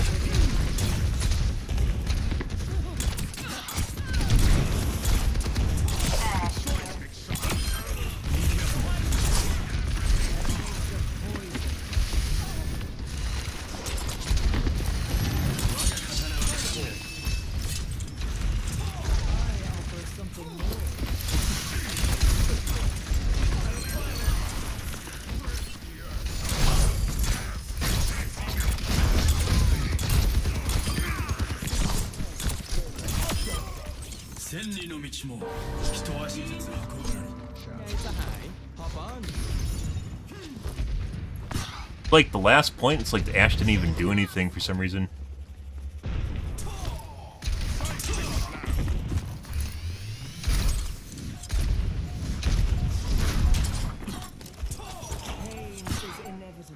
She's gonna blow!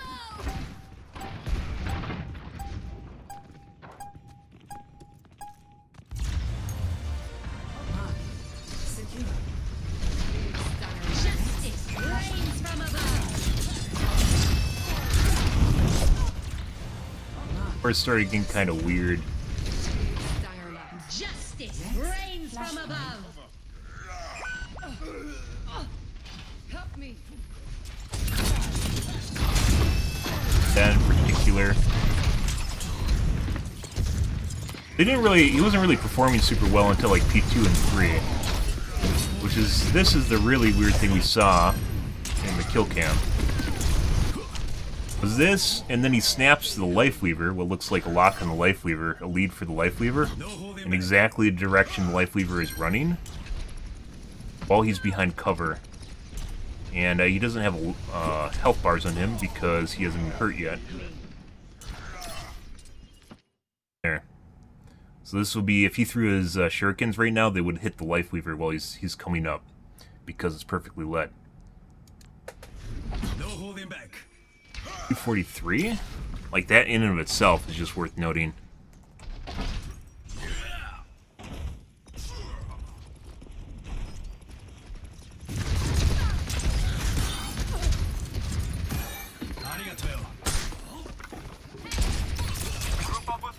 Flashpoint unlocks in 10 seconds.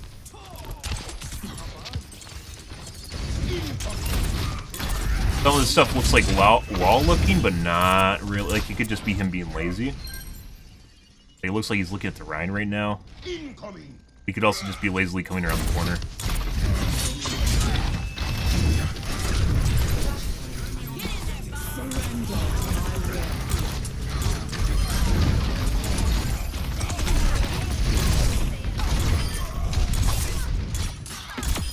Quite a battle. Hello. Show them no mercy.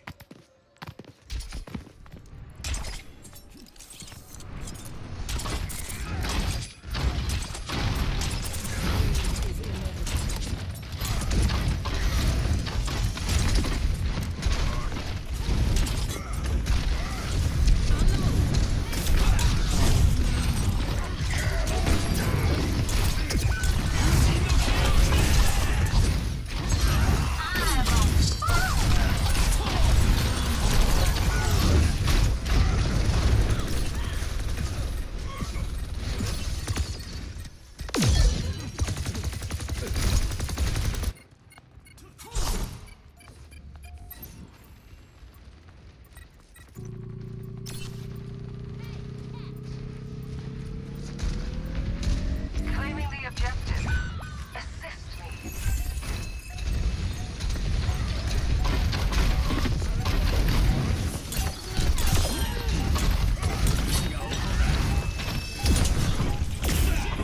Rain from above.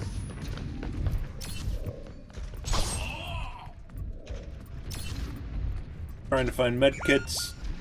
They got us outnumbered. I'm not checking it. You can hear the guy following him, that's why he's being super paranoid. You know someone's following him the last hit. At higher MMR, guys, you can pretty much guarantee, like, if there's someone that's cheating, they're 100% just going to follow you and chase you down through a wall.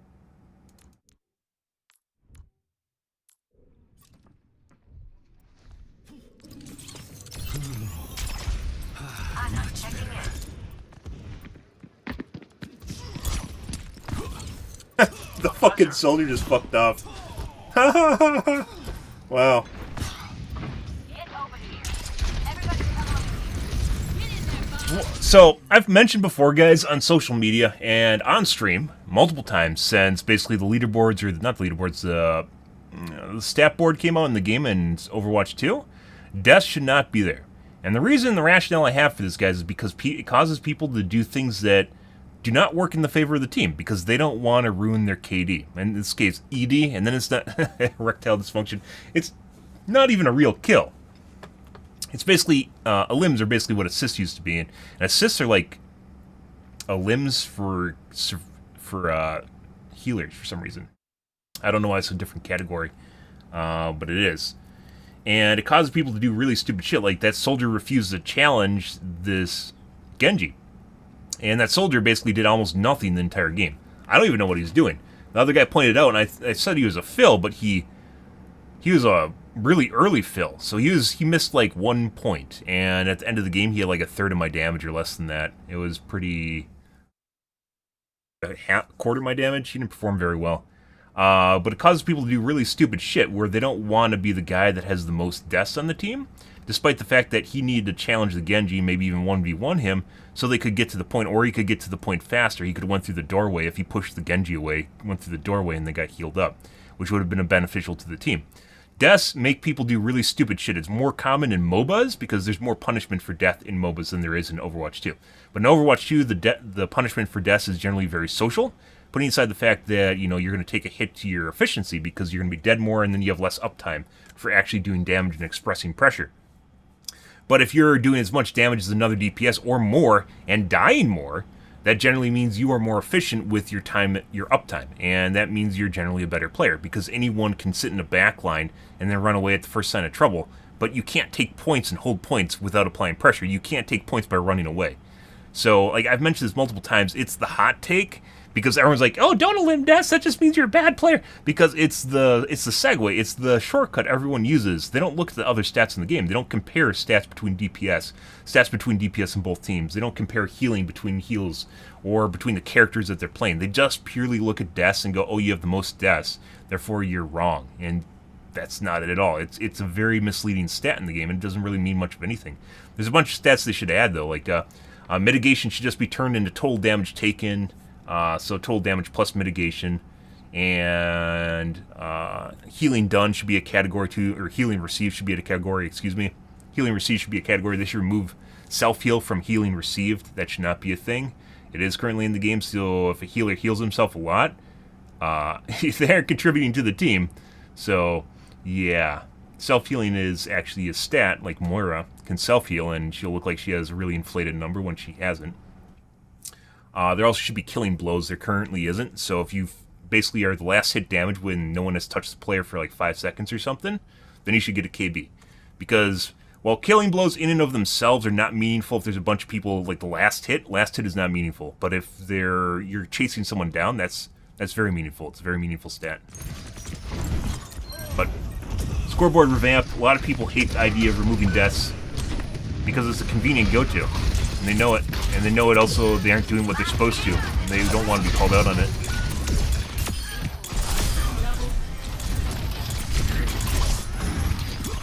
Our friend might have toggled, guys. Join me on the objective.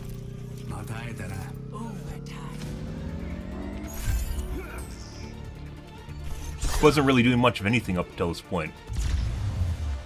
Garden secured. Next flashpoint temple. What?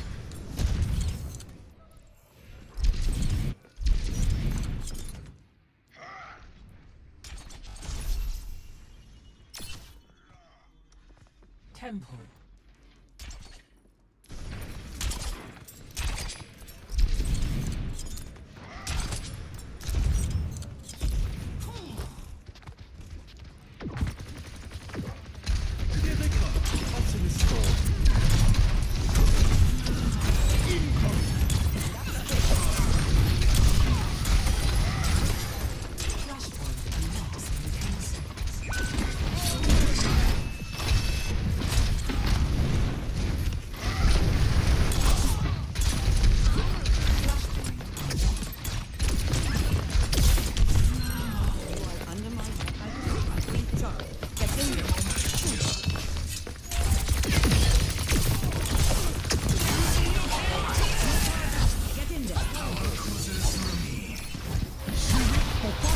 That was a waste of the Ana ult.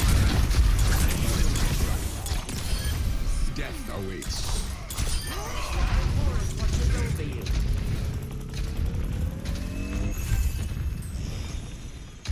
What was their soldier doing this entire game?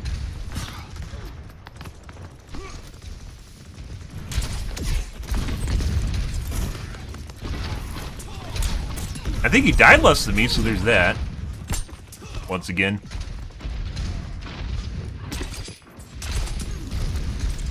Like, besides that Lifeweaver moment, very, very weird. He looks pretty normal. The only reason we're watching this is because of that Lifeweaver shit.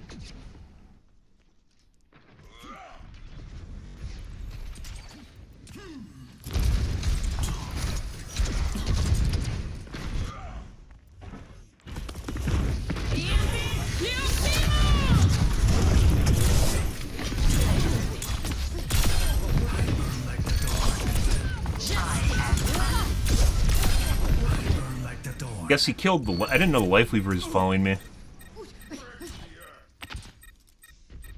Fucking put all three shurikens into the Lifeweaver's brain.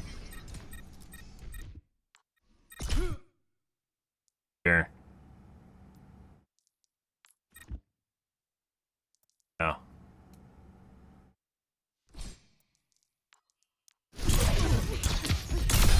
Sometimes you have no idea where your health goes with Genji. And it's shit like that where he puts 3 shurikens in your brain. Again.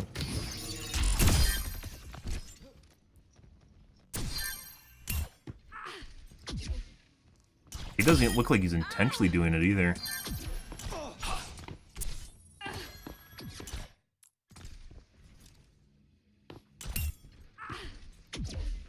Fuck.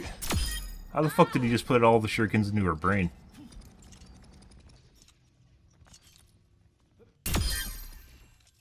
Guys. Did that earlier on point 2.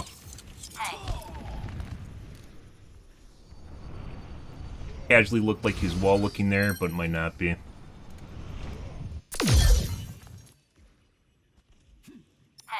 Could also just be jumping to the wall.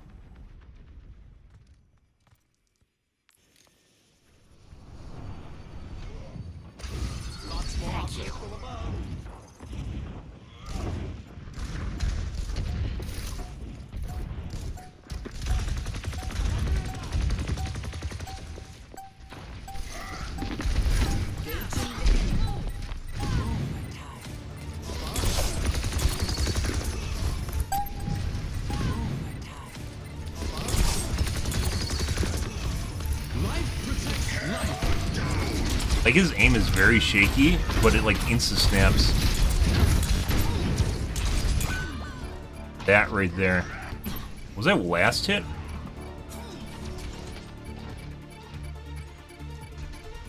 How much HP do I have? What was that?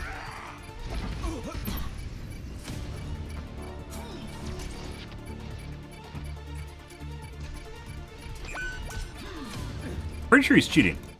So this was an insta-snap to a lead on the Mercy. The reason it looks so fucking weird is because she just activated Guardian Angel, which gave her a shitload of acceleration, and then his aim, like, snapped the lead on Mercy perfectly. There. I don't know where his shurikens went just now, mind you.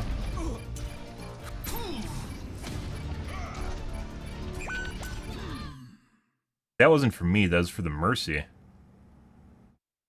Behind her? If he fired his mouse 1, he probably would have been fine. Used the wrong one. There's also something you see with Genjis that are cheating, is they'll use the wrong shurikens at the wrong time. They'll always use a split star instead of using a line. Sometimes you want to use a line depending on how far away people are from you, because you can't hit split star at all.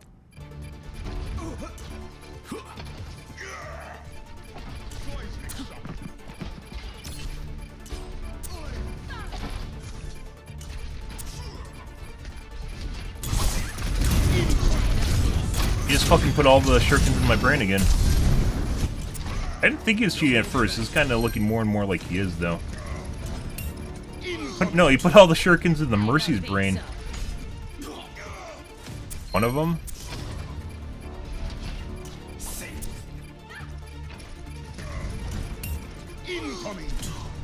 I don't think so. He's only one of them. No holding back. Very weird. It's like he accidentally snapped the Mercy. Trying to kill me.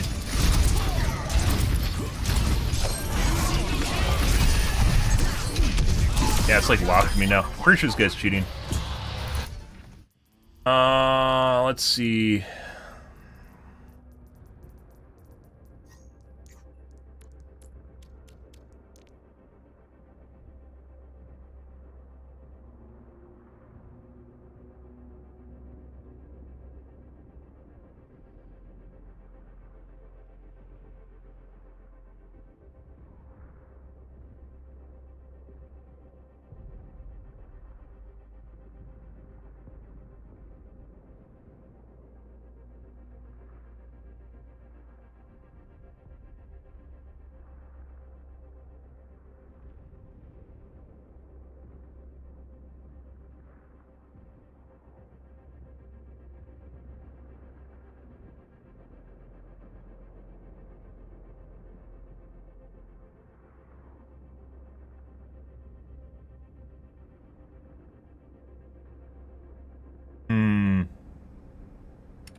like, this is worth reporting purely because if you look at more games from this guy, you might be able to see more weird shit.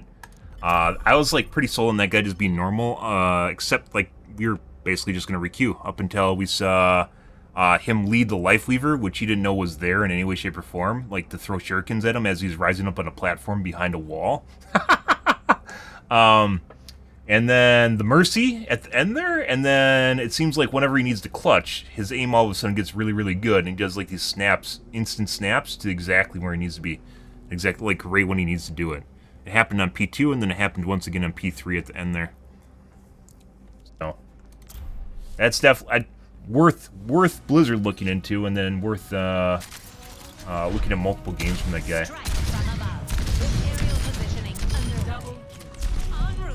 Still isn't as bad as like catching people cheating in Counter-Strike. But inside obvious shit, they try, because they know people look at demos, they try extra. As far as good cheaters go, Counter-Strike 100% has the best cheaters out of any game. Like, they'll go to great lengths, so you'll never actually notice that they're cheating. Like, they won't look directly at people through walls or anything. They'll always rotate to exactly the right spot at the right time. And be looking at the right direction. And, you know, Counter-Strike games are like, you know, fucking 40 minutes. Takes forever, depending on how long it is. Third amount of time waste.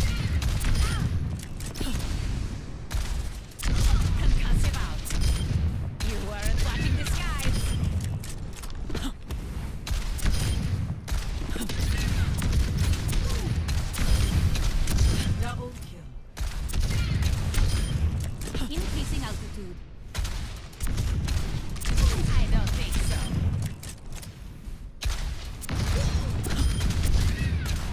Double terminated. Good. Happy Tuesdays, ones, guys. Hope you guys are having a wonderful evening, though. Happy Tuesdays, ones. Brains from above. Triple kill. Multiple targets eliminated. Blasted. Going down. A clean kill.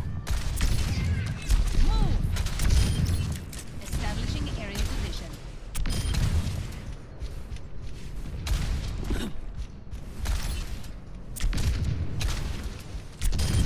Taken down. I don't think so.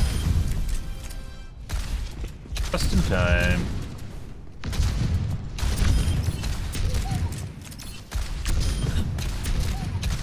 Double. Triple kill. Multiple hits confirmed. Game.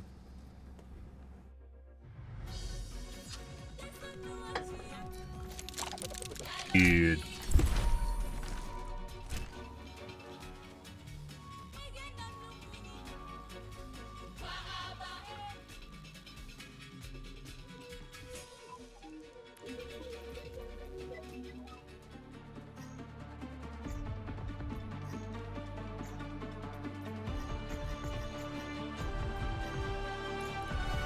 Strike from above. Yeah. Yeah. Isn't that what you want? Okay. I see. Well, we have an origin story right there. The support. You know, Free, it's not a sign of weakness. Mistakes arise when people turn careless. Like mother, like daughter. A moment of laxity spawns a lifetime of pain, guys. Thanks, Warhammer. Affirmative. 3, 2, 1. Attackers incoming.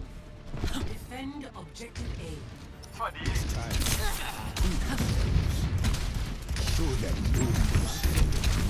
Excellent teamwork. Increasing altitude.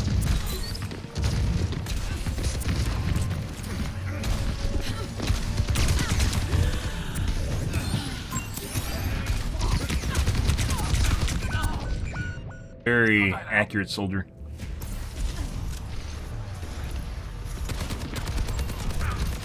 Oh. That you do. Skies await.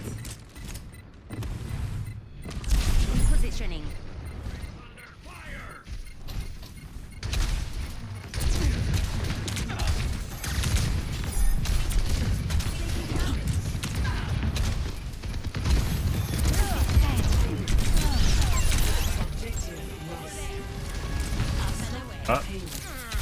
I believe our whole team was here too, and the tank just decided he wasn't going to go in.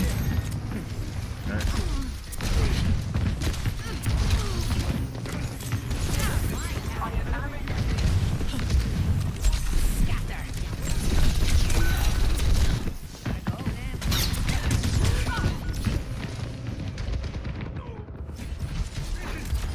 People are leaving because they know it's not fun. Not necessarily because the guy's cheating, but pretty sure the soldier's cheating. I don't stay down. Fun? Like I said, people don't know people cheat. Most people don't know people cheat. On the move. They just know they aren't having fun, so then they quit. It's the after service. Be right there. What's that doing? Why isn't he bubbling?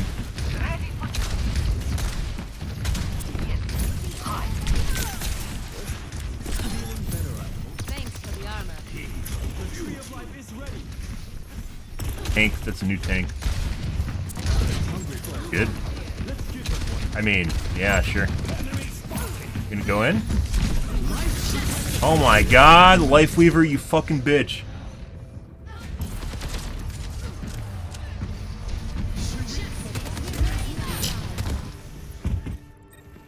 I don't want to talk about it. Oh. Good. Put it right exactly where we needed it. Right where we needed it, guys. Like, I'd push, but I'm pretty sure, like, the fucking soldier's gonna come around the corner and insta-give me. So. Oh.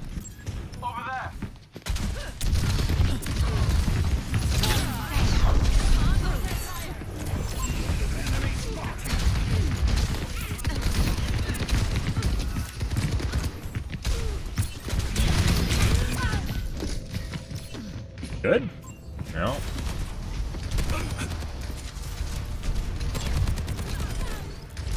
Oh, Jesus Christ. The No. skies await. Fun. Aerial positioning underway. Maybe we can get the trees to fuck with it. Sometimes they do. Depends. Fuck off, Sombra.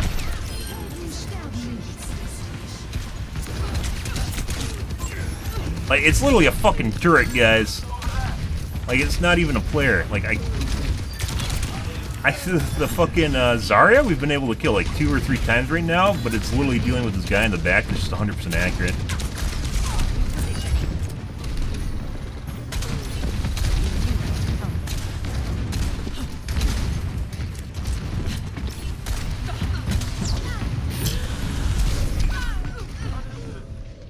Healers are literally right behind me. Not sure what is going on there. Good. Shake it off. Activate my molten core. Let's do this. A pleasure. Fall back.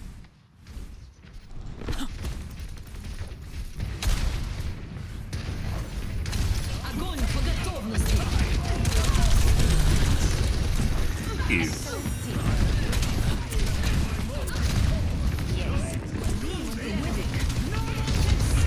It really, oh my god.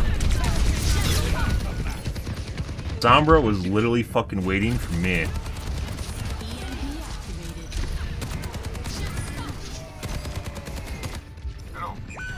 Good for him. By the way, pretty much every cheat in existence will give you ult indicators, how much ult charge people have, so. Not that we've seen anything outside the ordinary. Gotta stop this from happening. You gotta be fucking kidding me. It's fucking Anna.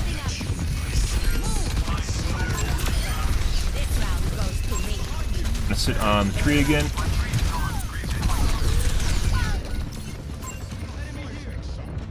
Good.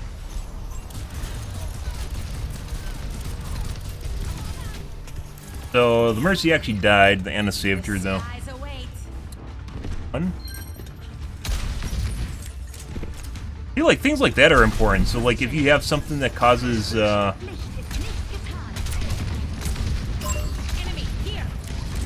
to sit on the cart. One needs to sit on the cart. Unless we know where the Sombra is. She's right there. Okay.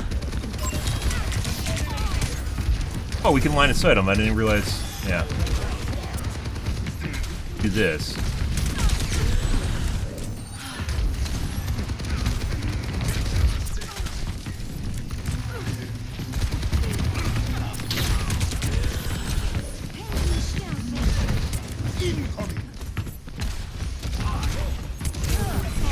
Okay.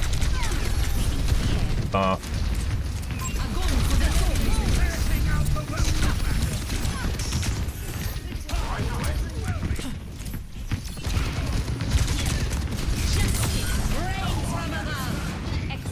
You wanted to peek that.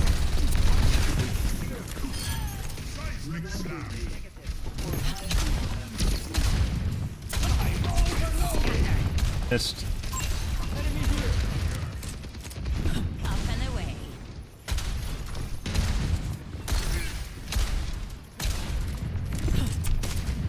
Roadhog.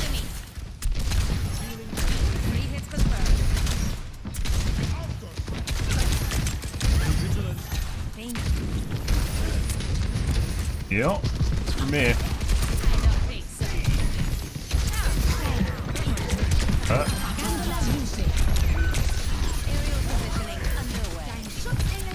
He unfortunately res soldier.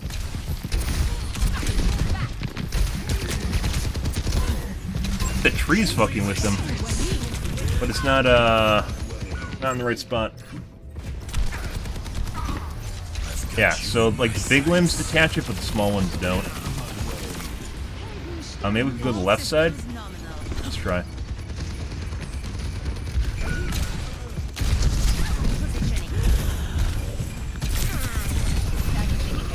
Got a line of sight. The soldier.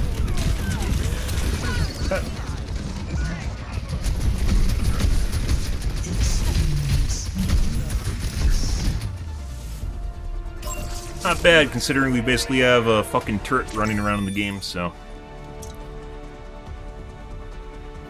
Stuff. Actually, it's not super horrible. The more suppression you get, the more difficult it is to actually be on target.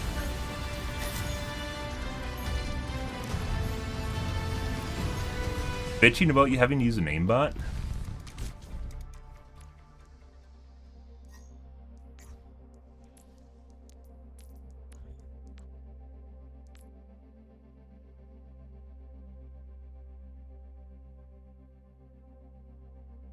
Good.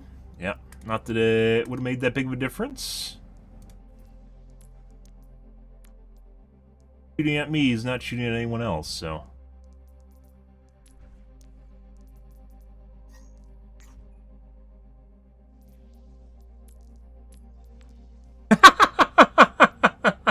Yeah, this is a bot account.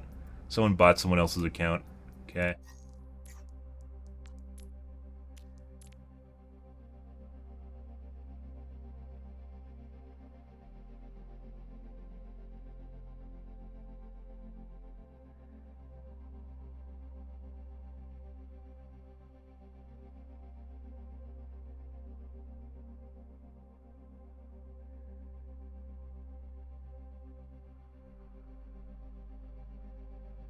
I see him looking at people through walls. He didn't need to, though.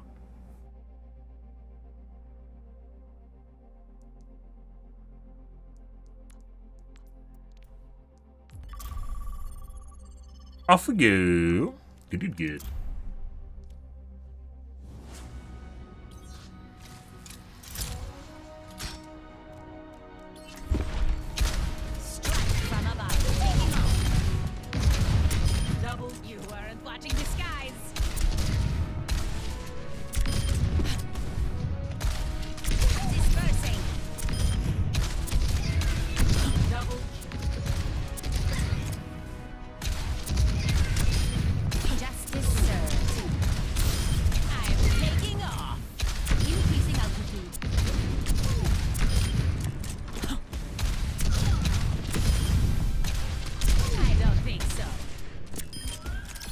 The gap.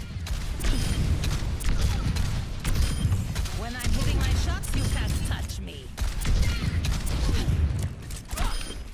Hard contact.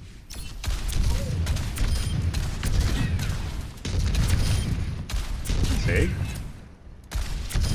Establishing aerial position. Concussive out. Where's your jetpack? I just don't feel like they're going where I want them to, guys. Double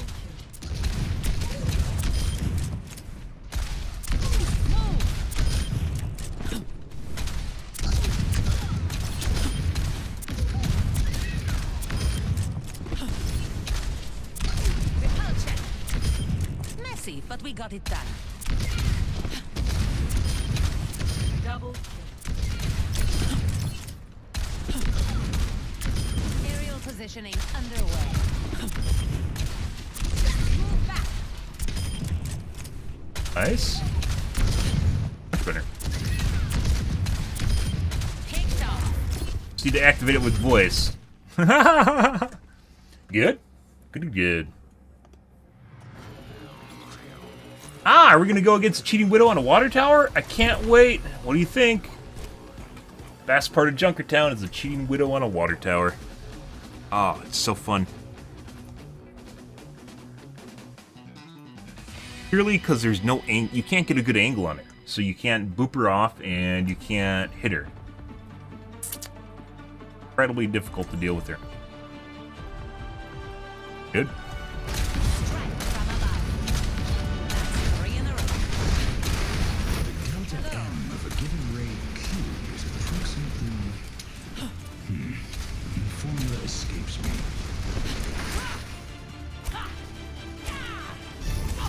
Yes. Stay close. I can't hear you if you stray. Good.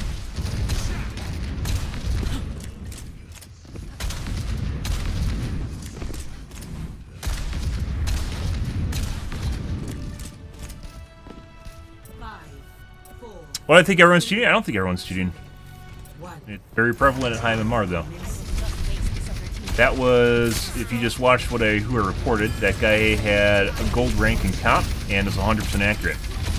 So, do you actually believe that guy's cheating? It is very, very easy to cheat, and it's much more difficult to get good. And with the way people are nowadays, they love instant gratification. Especially when they don't need to try or care about something. It's gotten worse over the years, but it's especially bad now. And cheats have only become more accessible.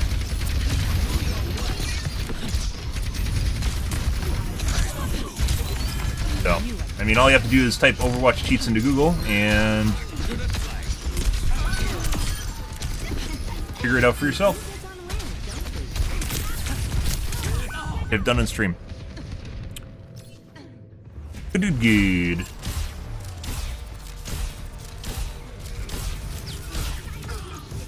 Like an instant 2 to 3 ranks. So from gold you go to like masters. Diamond? Masters. Diamond or masters.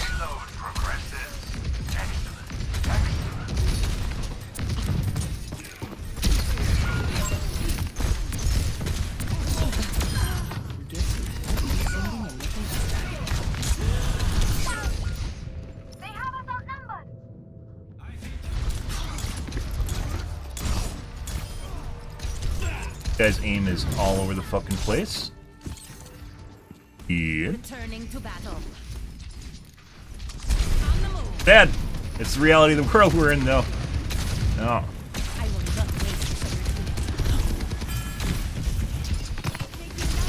The thing is, we're talking about games with people who are playing for fun too, right? So you think there'd be a little bit more incentive to actually just try to get better on their own.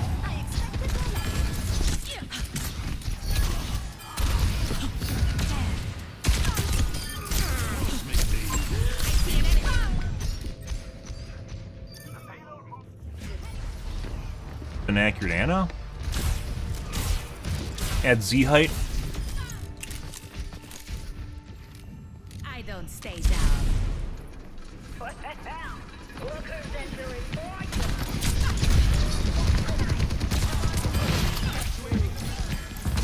Hither, little Zarya. No, she ran away. She's still dead though. This stole his kill.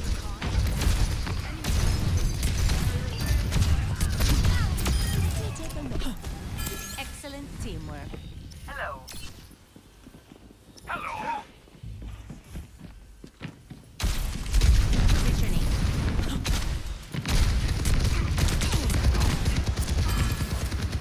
I will not waste this opportunity.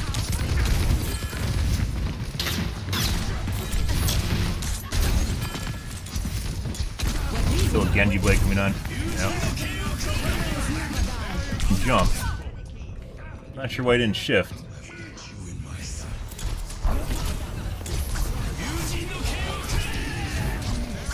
What? What the fuck is he doing? Okay. So normally when they Genji blade, they'll move in for a swipe on you like instantly and then dash to you. And when he was supposed to dash to me, you didn't. You just swiped at air twice. No one was in front of him.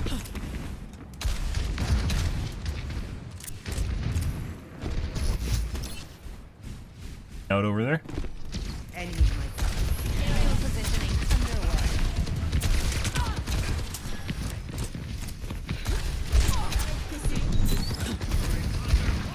Extremely shaky aim.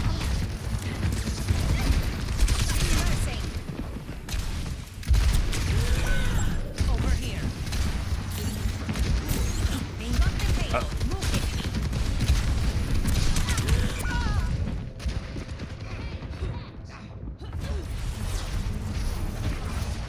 Tank's not very aggressive. Helping things. Returning to battle. Like you need, at the very least, even if your tank kind of sucks, you need a tank that applies pressure, and if he doesn't apply pressure, you can't tank ground. People call it a lot of different things like making room, making space, but basically the concept is applying pressure.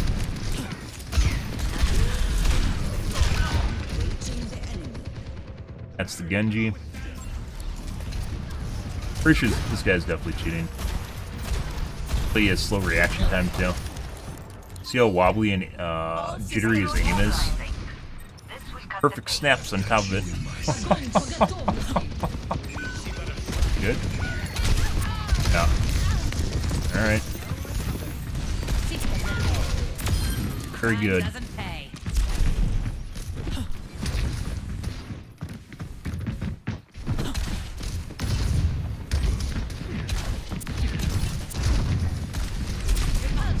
Off there so she doesn't sleep anyone.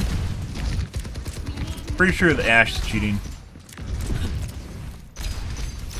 Very good player outside of insanely good accuracy too. Instantaneous reaction time.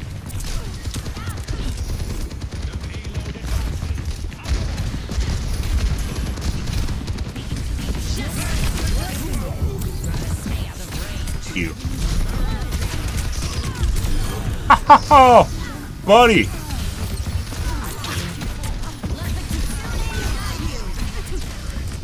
If I actually, if I didn't punch her, she would have gone to the Zen ult and been saved. So, punching her is actually the only way I could have finished her there. Either that or I would have had to direct hit. I don't remember if I had missiles or not. Nice. Show them what you can do. The payload has reached the checkpoint.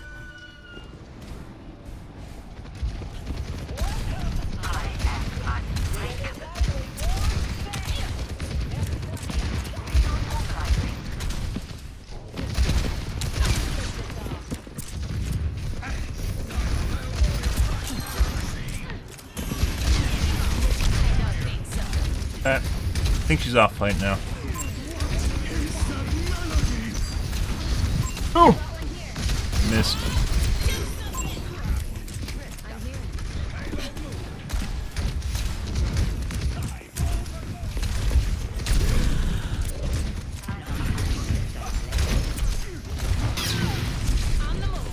Kills as well.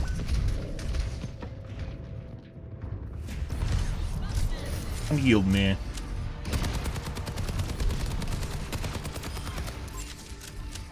Good, good. Always more to learn. Fuck's that sound? Repositioning.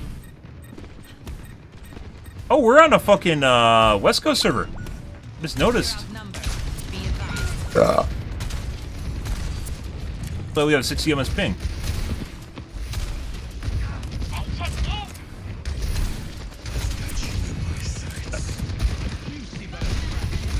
Yeah, the fucking Ash is definitely cheating. Soldier might also be cheating, don't know.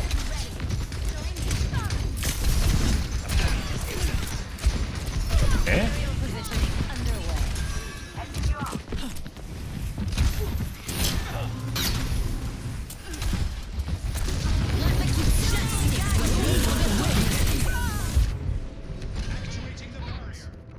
Wasn't close enough. Was too worried about the 100% accurate hit scan. Got pushed away too. What the fuck is that? En route. Are we moving the payload or what? Yeti, reporting in. Pass into the iris.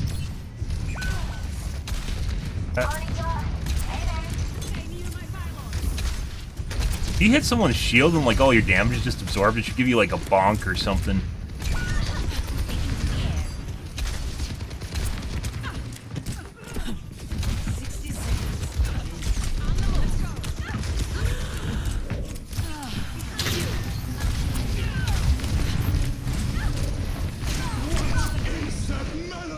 That's the Ash.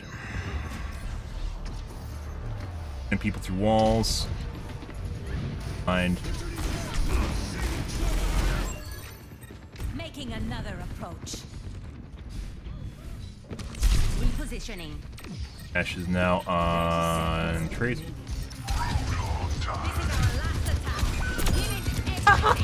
You gotta be kidding me.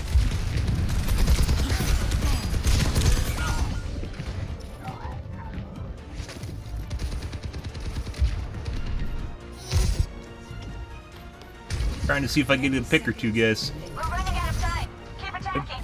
Always more to learn.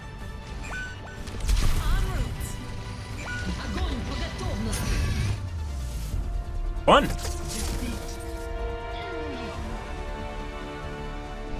So Ash is definitely cheating. Not very good either. And McCree, or the soldier, might also be cheating. Ash, I don't know. Very accurate though. Donnie misses.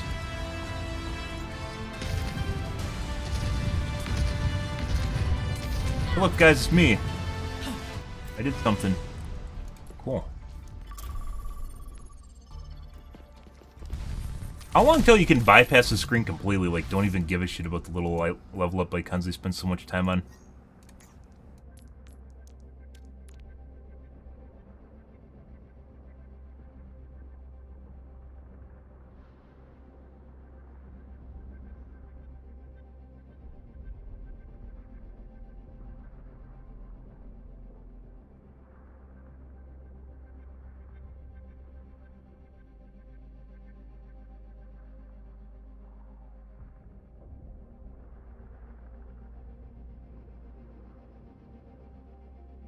Okay, let's take a look at the soldier now.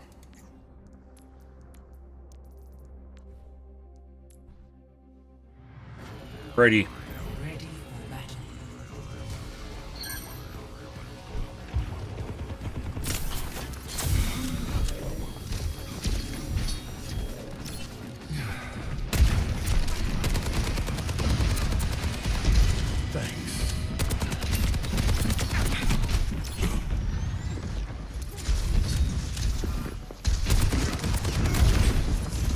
Like his aim is jittering a bit.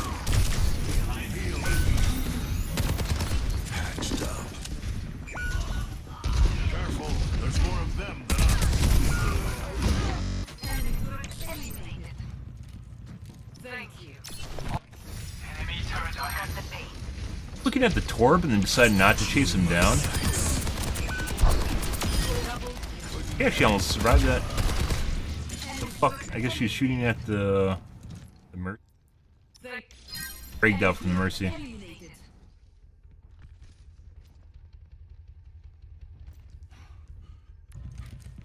Thank you. Appreciate it. So while people might actually look at people through walls and stuff like that, they generally will not look at like a dead wall, I guess you could say, which is someone just hiding, because they know that it's extraordinarily obvious, like the Torb sitting there. Like that's a very, very obvious thing you don't do. Some people still do it. Thank you.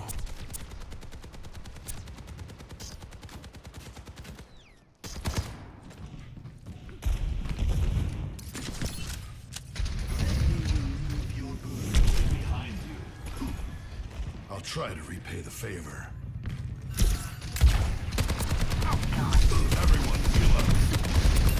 Let's fast forward till when things were more intense later on at P3.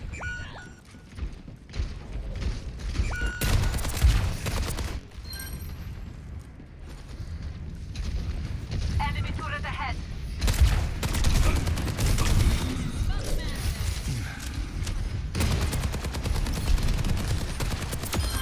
Took out their air support.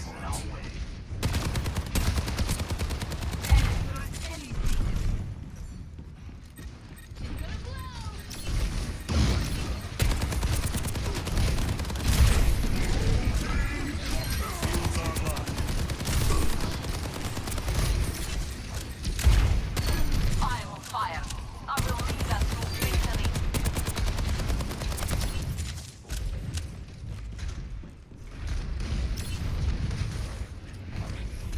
I've got you in my sights.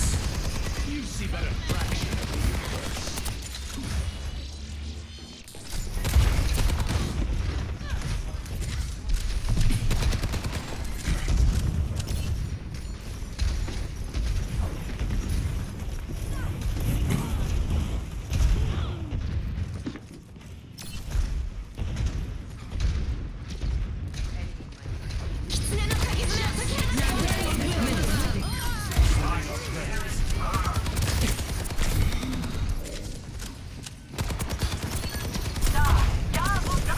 Okay.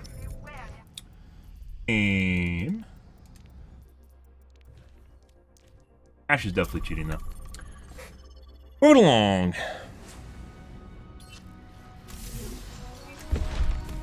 Strike from above.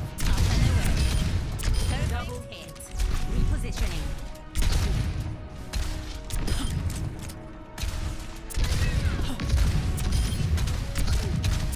There's usually like a distinct difference too, like with the Ash, for instance. Not always, but oftentimes there's a difference between like you purely based on how accurate they are and then how stupidly they play in the game. Like they'll make a lot of mechanical mistakes and just not be in the right position at the right time or right area, or the guy had a really slow react. I fucking hit him with Tracer twice coming out of their spawn because I knew he was coming under the Undercroft.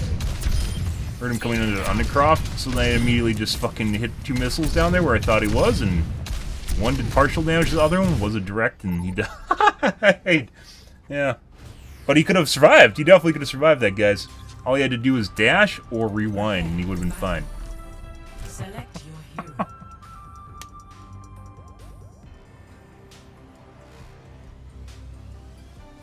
Yeah. Good stuff. Good to get. Cross-platform, that means there's a squad in here. DPS. Yeah. See whether or not someone's a Zim player. That'll be fun. Plat, huh? They're in our lobbies. And R does not think they're plat or diamond. Generally play with GMs, sometimes masters, and sometimes top 500. Good. They might have started their training arc. That's always wonderful. Okay.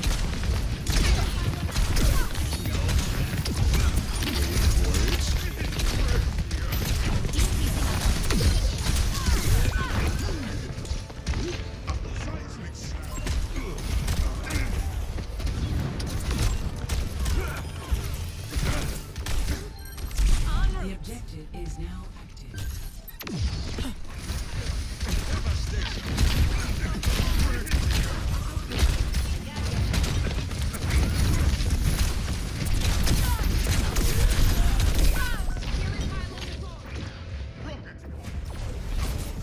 Good.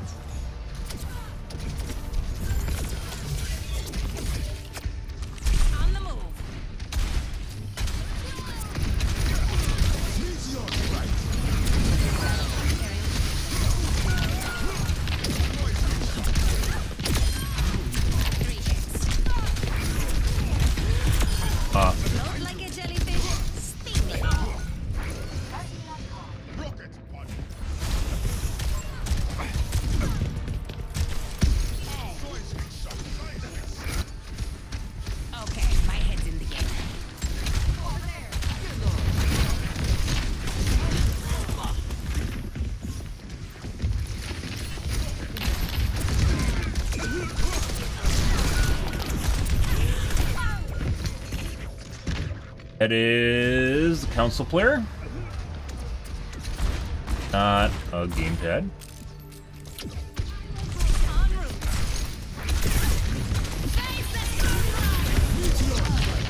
Very accurate.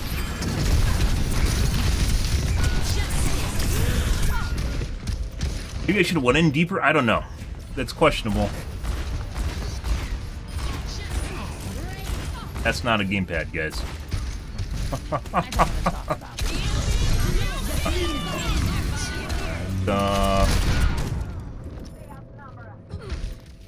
Take a look at the group.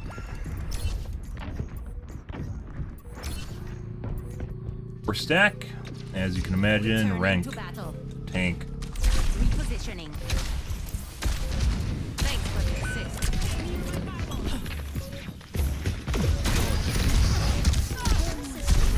Take it. No.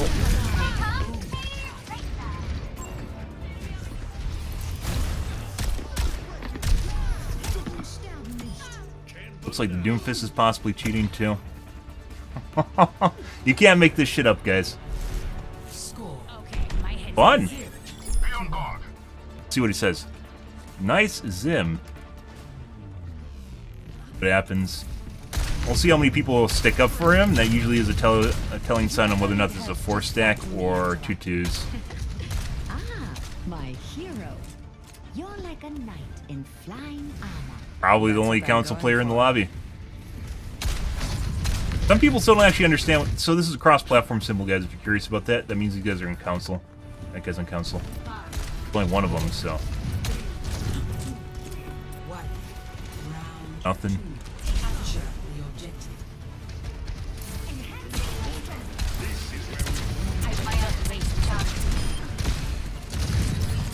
Got observers too. What the fuck is the? Oh, there.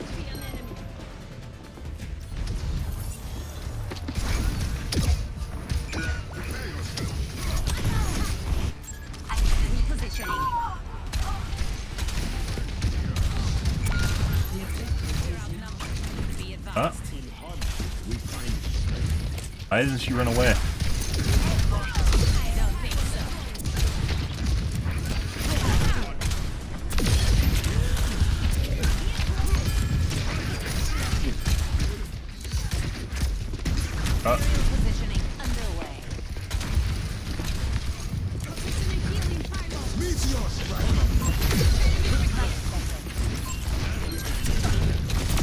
Might as well.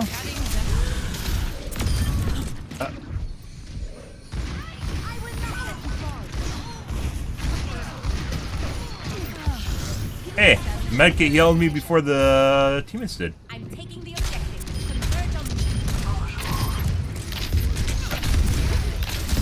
I'm taking off.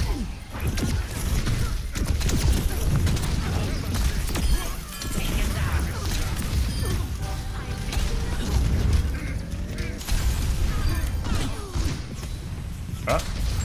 Watch here. I am power.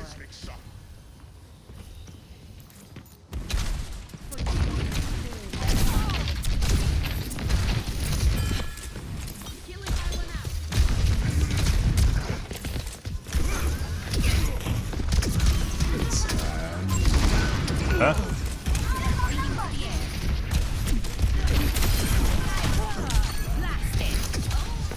That's 3 in a row. What?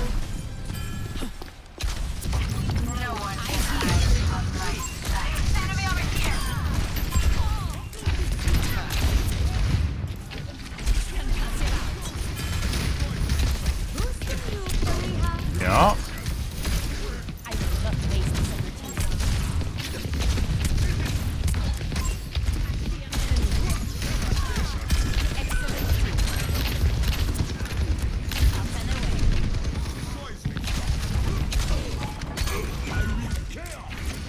Dude. What the fuck was the Mercy doing?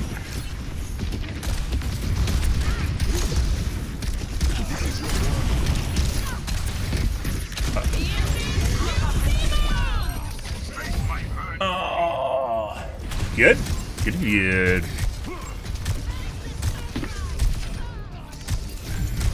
You notice how wobbly and all over his aim is, but every time he fires, it snaps to a lead on you. That's why I mentioned I thought he was cheating.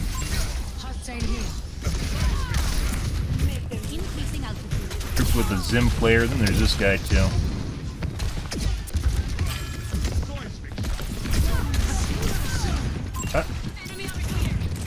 Go back.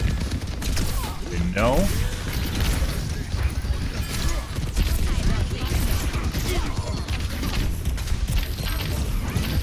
Dude. The very fact that Lucio is just fucking flying around and like no one can shoot him.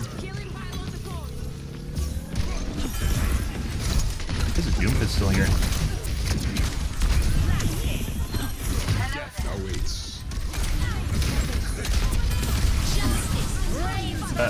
Unnecessary. Establishing aerial position.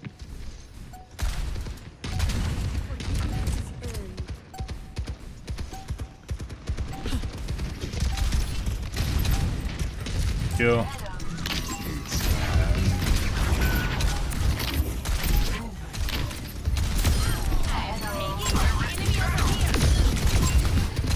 What the fuck is my team? What the fuck is my team doing? What happened? They all died just randomly and respawned while I was fucking with them? No way.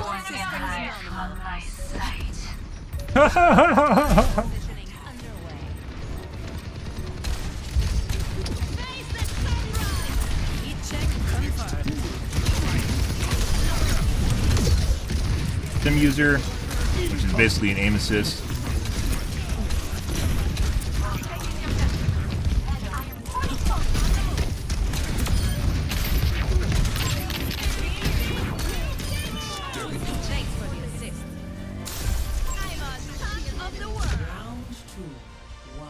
Buddy. Boop. Missed. I don't even know if a Larry can fly around the side there. Maybe. That'd be close.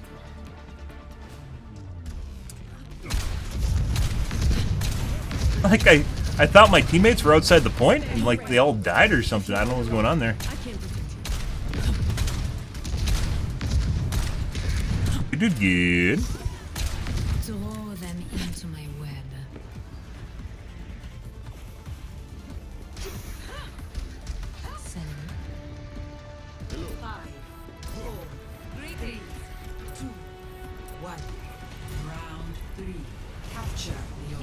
Curious.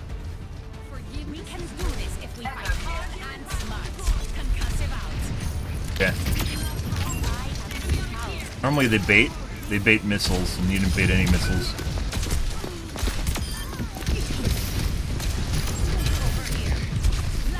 Get her? I did. Mind the gap. Nice. Over here.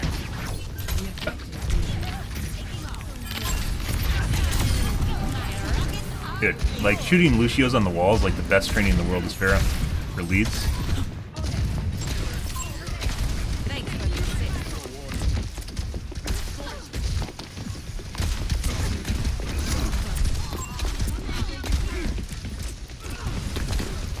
Get full health.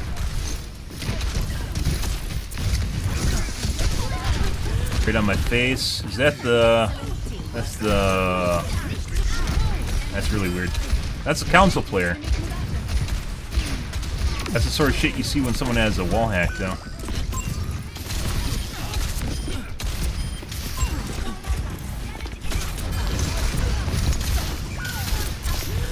Dude.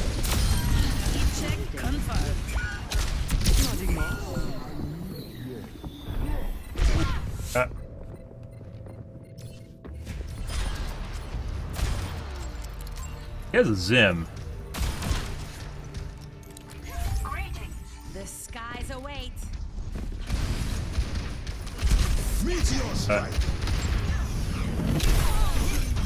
Barely made it.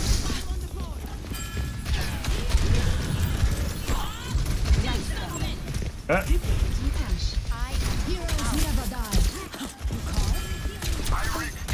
here. Okay. Alright. I just fucking walked into it! Okay. I'll take it.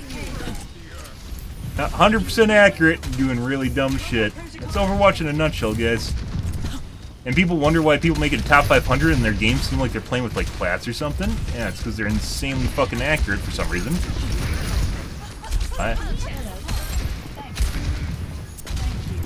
Your Zim friend here, but then you make really dumb decisions. Always good that thinking's involved in actually playing a video game. Some thinking.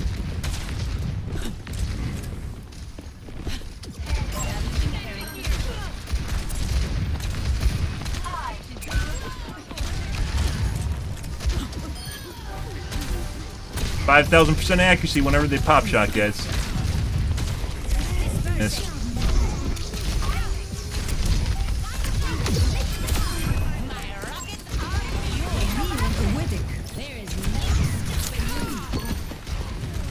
Not good.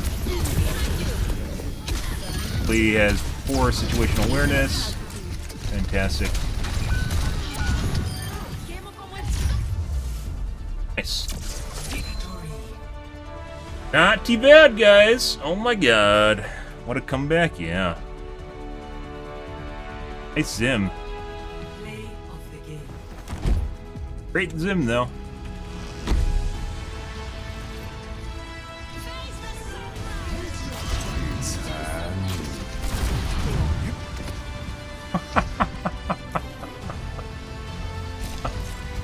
Maybe it's not. No, pretty sure it's Zim. So Zim kind of looks like janky. Obviously, a aim gamepad. You guys have a general idea what it looks like, but like a Zim will look kind of like a janky keyboard, which is it'll be somewhere between a gamepad and a keyboard, but more so a keyboard, which you have fast reaction time and such. Some spots in there definitely seem like he was looking at me through walls, but I don't know. I don't know that, like, when we're playing Dead by Daylight, there's certain times where it felt like you can just lie about the cross-platform symbol, like you could just lie to the system, and then it would just let you in. Dead by Daylight, completely different game. Support this guy for Zim regardless.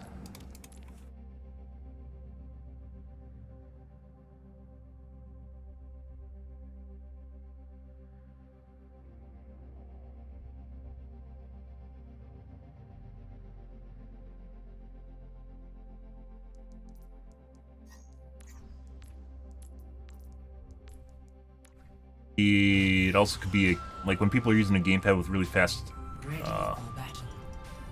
sensitivity, they snap between leads very easily. Find the aim assist. He just fucking snapped to the mercy. This might be a artifact to aim assist. Yeah, I'll turn it up. He just snapped to the mercy through the wall.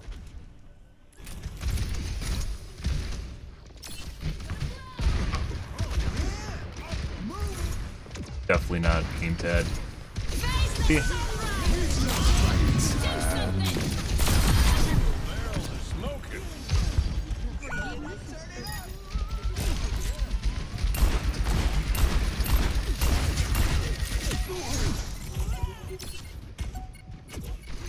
There is like linear movement in here. No.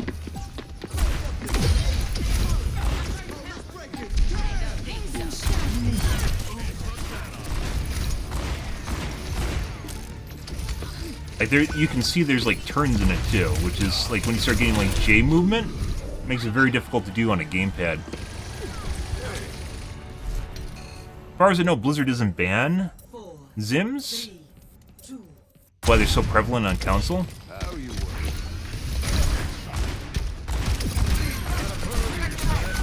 Might actually be gamepad.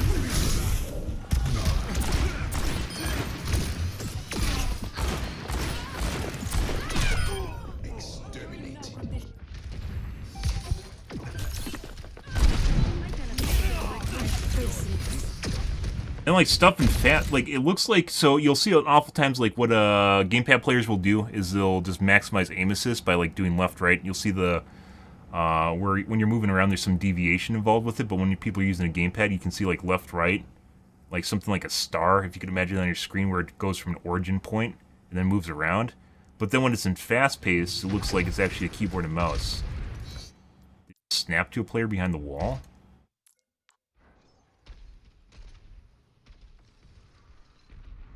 I could use some help. Not this. That.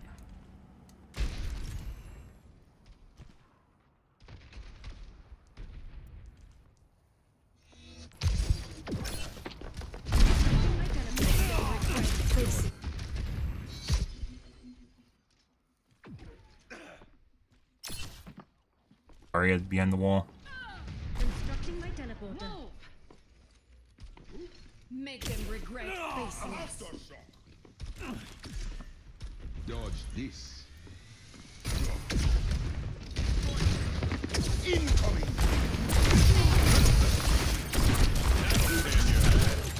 I never miss my mark.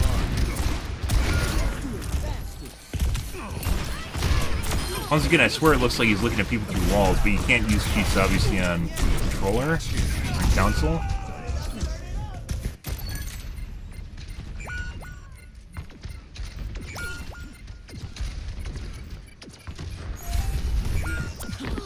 Round numbered. Stay sharp.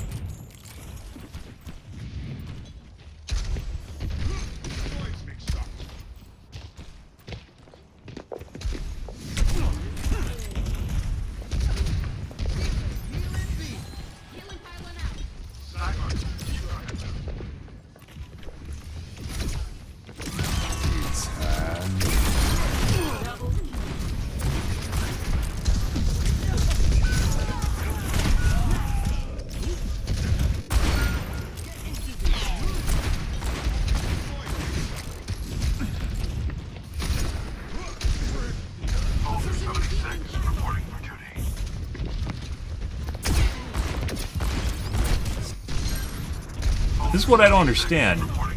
So, I'd actually be inclined to say he's using a gamepad. Well, it looks like he's lining up like he lines up people through walls before he comes around corners, which is something you see with wall hack. You tangled with the wrong man.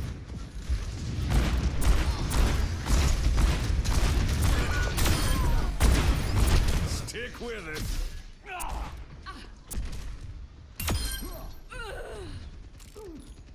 You tangled with the wrong man. Like he's watching me through the wall just now. Back to the Widow.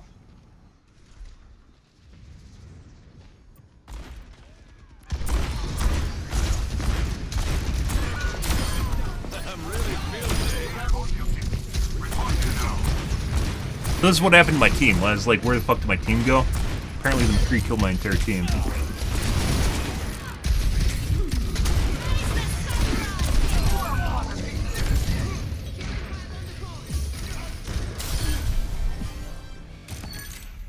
Incoming.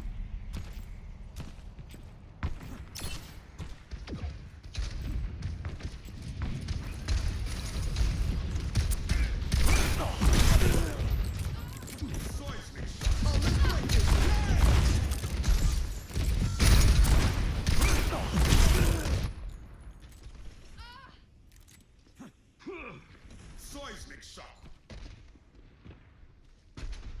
Oh, let's break it. Damn! Like, look at this shit. It like looks like he's looking at the. It could be the the Lucio, right? But it looks he's like looking right at the Widow through the wall.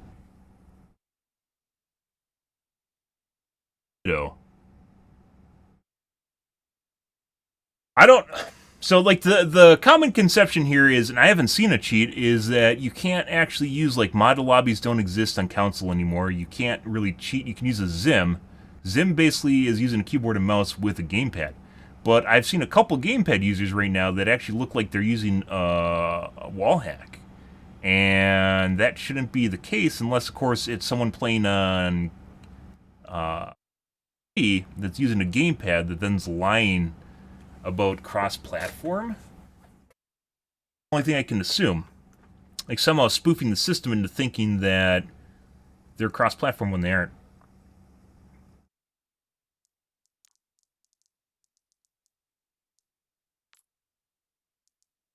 Very much, just like earlier, it very much looks like he's looking at the Widow right now, not the Lucio. Odd. Could just be watching the Lucio.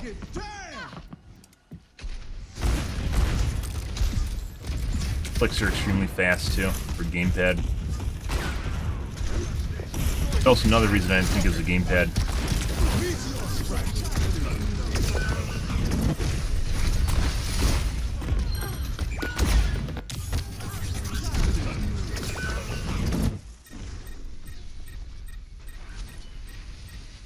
He was watching the Lari before he came around the corner. It looked like he snapped to the other guy. Definitely aim assist here, or cheats. Gamepad supposedly on PC does not have aim assist. Hey, this is the aim assist doing this? Like the console aim assist is doing this?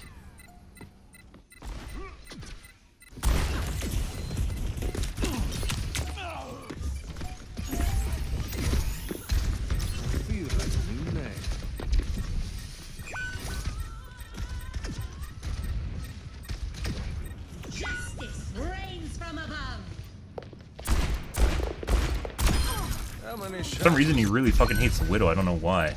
I thought this was to get a cheeky ult off. Chasing down the Widow right now. And I threw the fucking wall again. So I don't really know exactly what's we're definitely gonna report this guy. I don't know, it's like it looks like he's using a gamepad. It looks like he's using a gamepad. But he's doing shit like this, and it clearly looks like he's looking right at the Widow through the wall. And I don't think the aim assist, maybe the aim assist does this? I don't think so.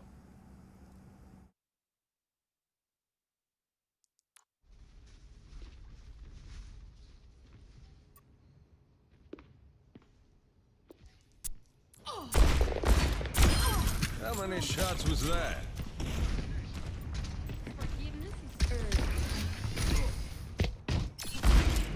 That'll tear your head.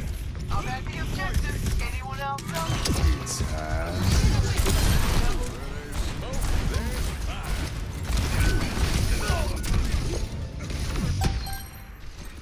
Personne n'échappe à mon regard. So he's moving right now. That's not why we're rewinding. He's moving, he might be looking at Widow, but he's just moving forward. It's when he goes around the corner. He pre-aims the Widow right now, before he even comes around the corner. Again. And if this is on PC, this is a telltale sign that someone's using a wall hack. But he's on console, or supposedly on console or cross-platform. I don't have confirmation. I'm pretty sure when you are on Steam, it doesn't give you the cross-platform icon. Like, that's pretty straightforward tracking the guy through the wall. Once again, it definitely looks like he has a gamepad.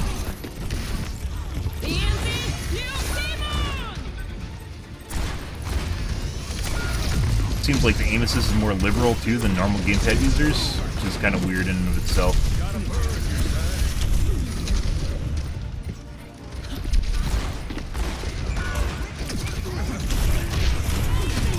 Like the Widow like pissed in his Cheerios or something. Ash eventually. This is interesting, guys. Because you're not supposed to be able to obviously modify a game cross-platform.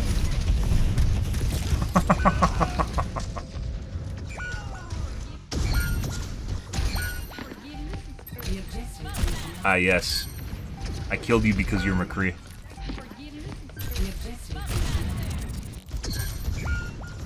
Actually, if he had a coach gun, maybe he would have survived that, right?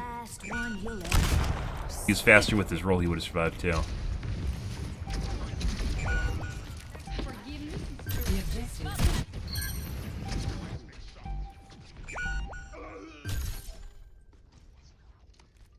Like an insta-snap to me.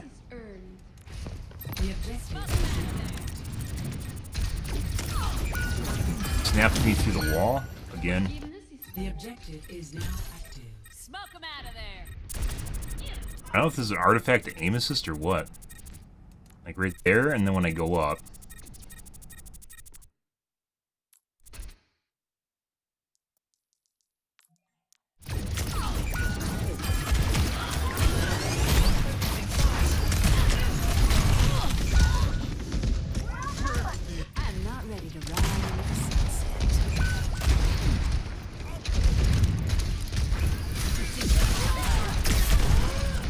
Just fucking shot the Mercy through the wall.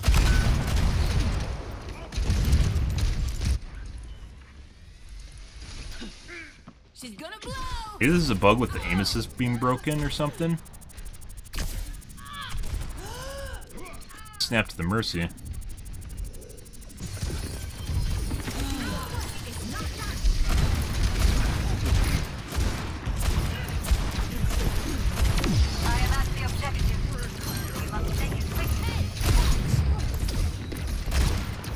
Really weird, guys. I don't know what this is.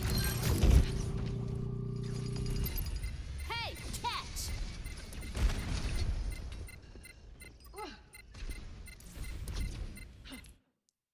3 snaps to the Echo before coming around the corner.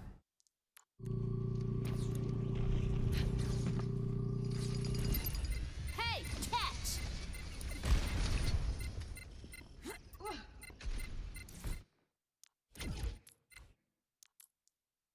I have line of sight on there. He didn't shoot her, as far as I know. Very weird.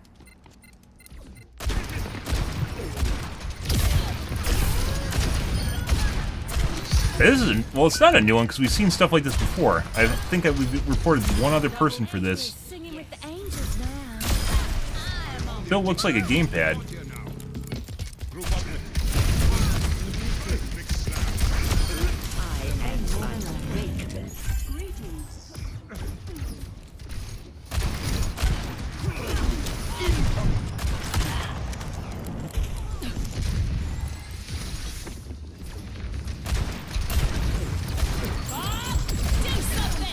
Adaptive circuits engaged.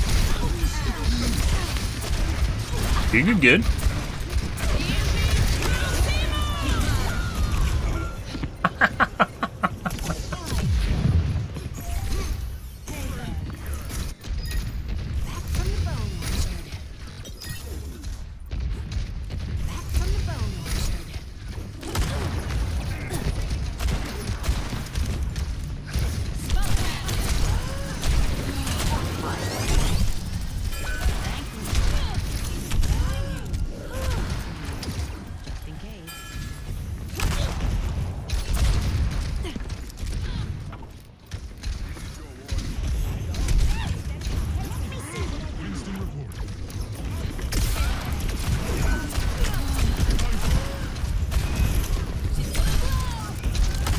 Yeah.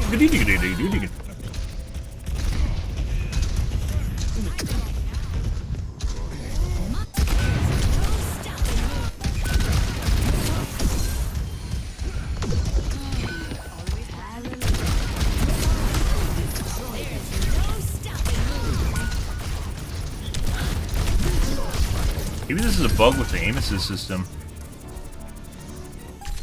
Kinda suck. I mean, aimbots sometimes snap to people behind walls.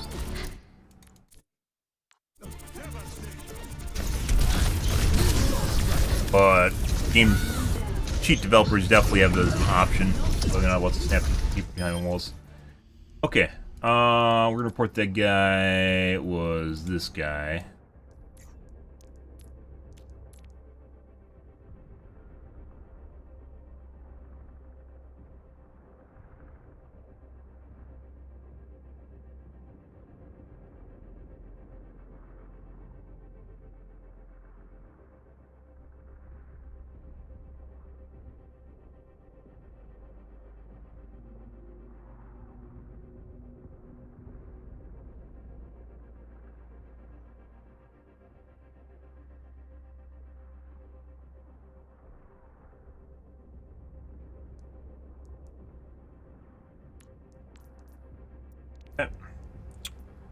Alrighty.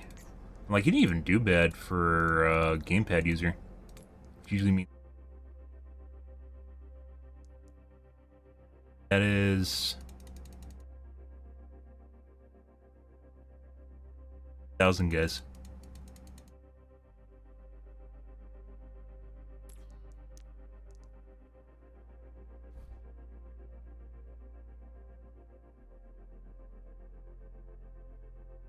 I don't know. Okay. We're gonna call things here for this evening, guys. Alari might have had some weird shit going on there. That was definitely, that's interesting. Definitely looks like he was eyeballing people before he ever comes around corner. Multiple spots in there. It looks like he's eyeballing people through corners. It wasn't just like a one-off too where he just happens to be walking in a direction. And sometimes gamepad users will get lazy where they don't actually turn their camera at all. They don't turn their camera at all. So they'll just like kind of, instead of like looking around and actively looking at angles, which is what you do with the keyboard and mouse, they'll strafe and just hold the angle the same behind walls. So sometimes they'll accidentally line up with people behind walls. But there's cases there where he was actively aiming and lining up exactly with players behind walls. So, I don't know. That's generally not something you see with gamepads, although the movement looked like it was a gamepad. Or it might have been, I don't know, there's all sorts of weird combinations you can come up with if this guy is actually like lying about his cross-platform. So, we've seen people on PC, they're using a gamepad that are also cheating because you don't get aim assist on PC. Yeah. They're probably like, I get aim assist on console, I should get it on PC too. One of those things, and then you end up in the scenario that you are, so. I don't know, guys. Yeah, I win. Good. Good. Good. Good. Good. Good. Good. Good. Good. Good. Good. Good. We're gonna call things here for this evening, guys. Tomorrow will be more of the OW2s, so you guys have that to look forward to or not to look forward to. We are not playing Starfield until the 6th, so we are not gonna play it tonight. We're gonna hold off till the 6th. I'm sure there'll be plenty of streams that'll just pop on it immediately. We are not 100%ing the game. However, I do intend on playing a decent amount of content in the game too. So, yeah, there's that too. But we're going to call things here for this evening, guys. If you are new to the stream, you enjoyed the bullshit, you enjoyed the fun, you enjoyed the copium, make sure you hit the follow button on your select platform. I stream to Kick, Facebook, as well as YouTube every day from late night to early morning, GMT 106, so about 11 p.m. Central Standard Time to 4 a.m. Give or take, depends on my life, what's happening, etc., guys. I'm out of here for this evening, guys. Tomorrow will be more of the OW2s now. Alrighty.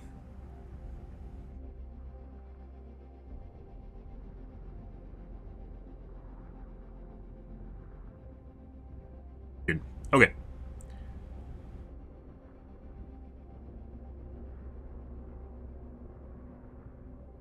Anyways, guys, thanks for watching my streams always, and I hope you guys have a wonderfully fantastic Tuesday night and Wednesday morning.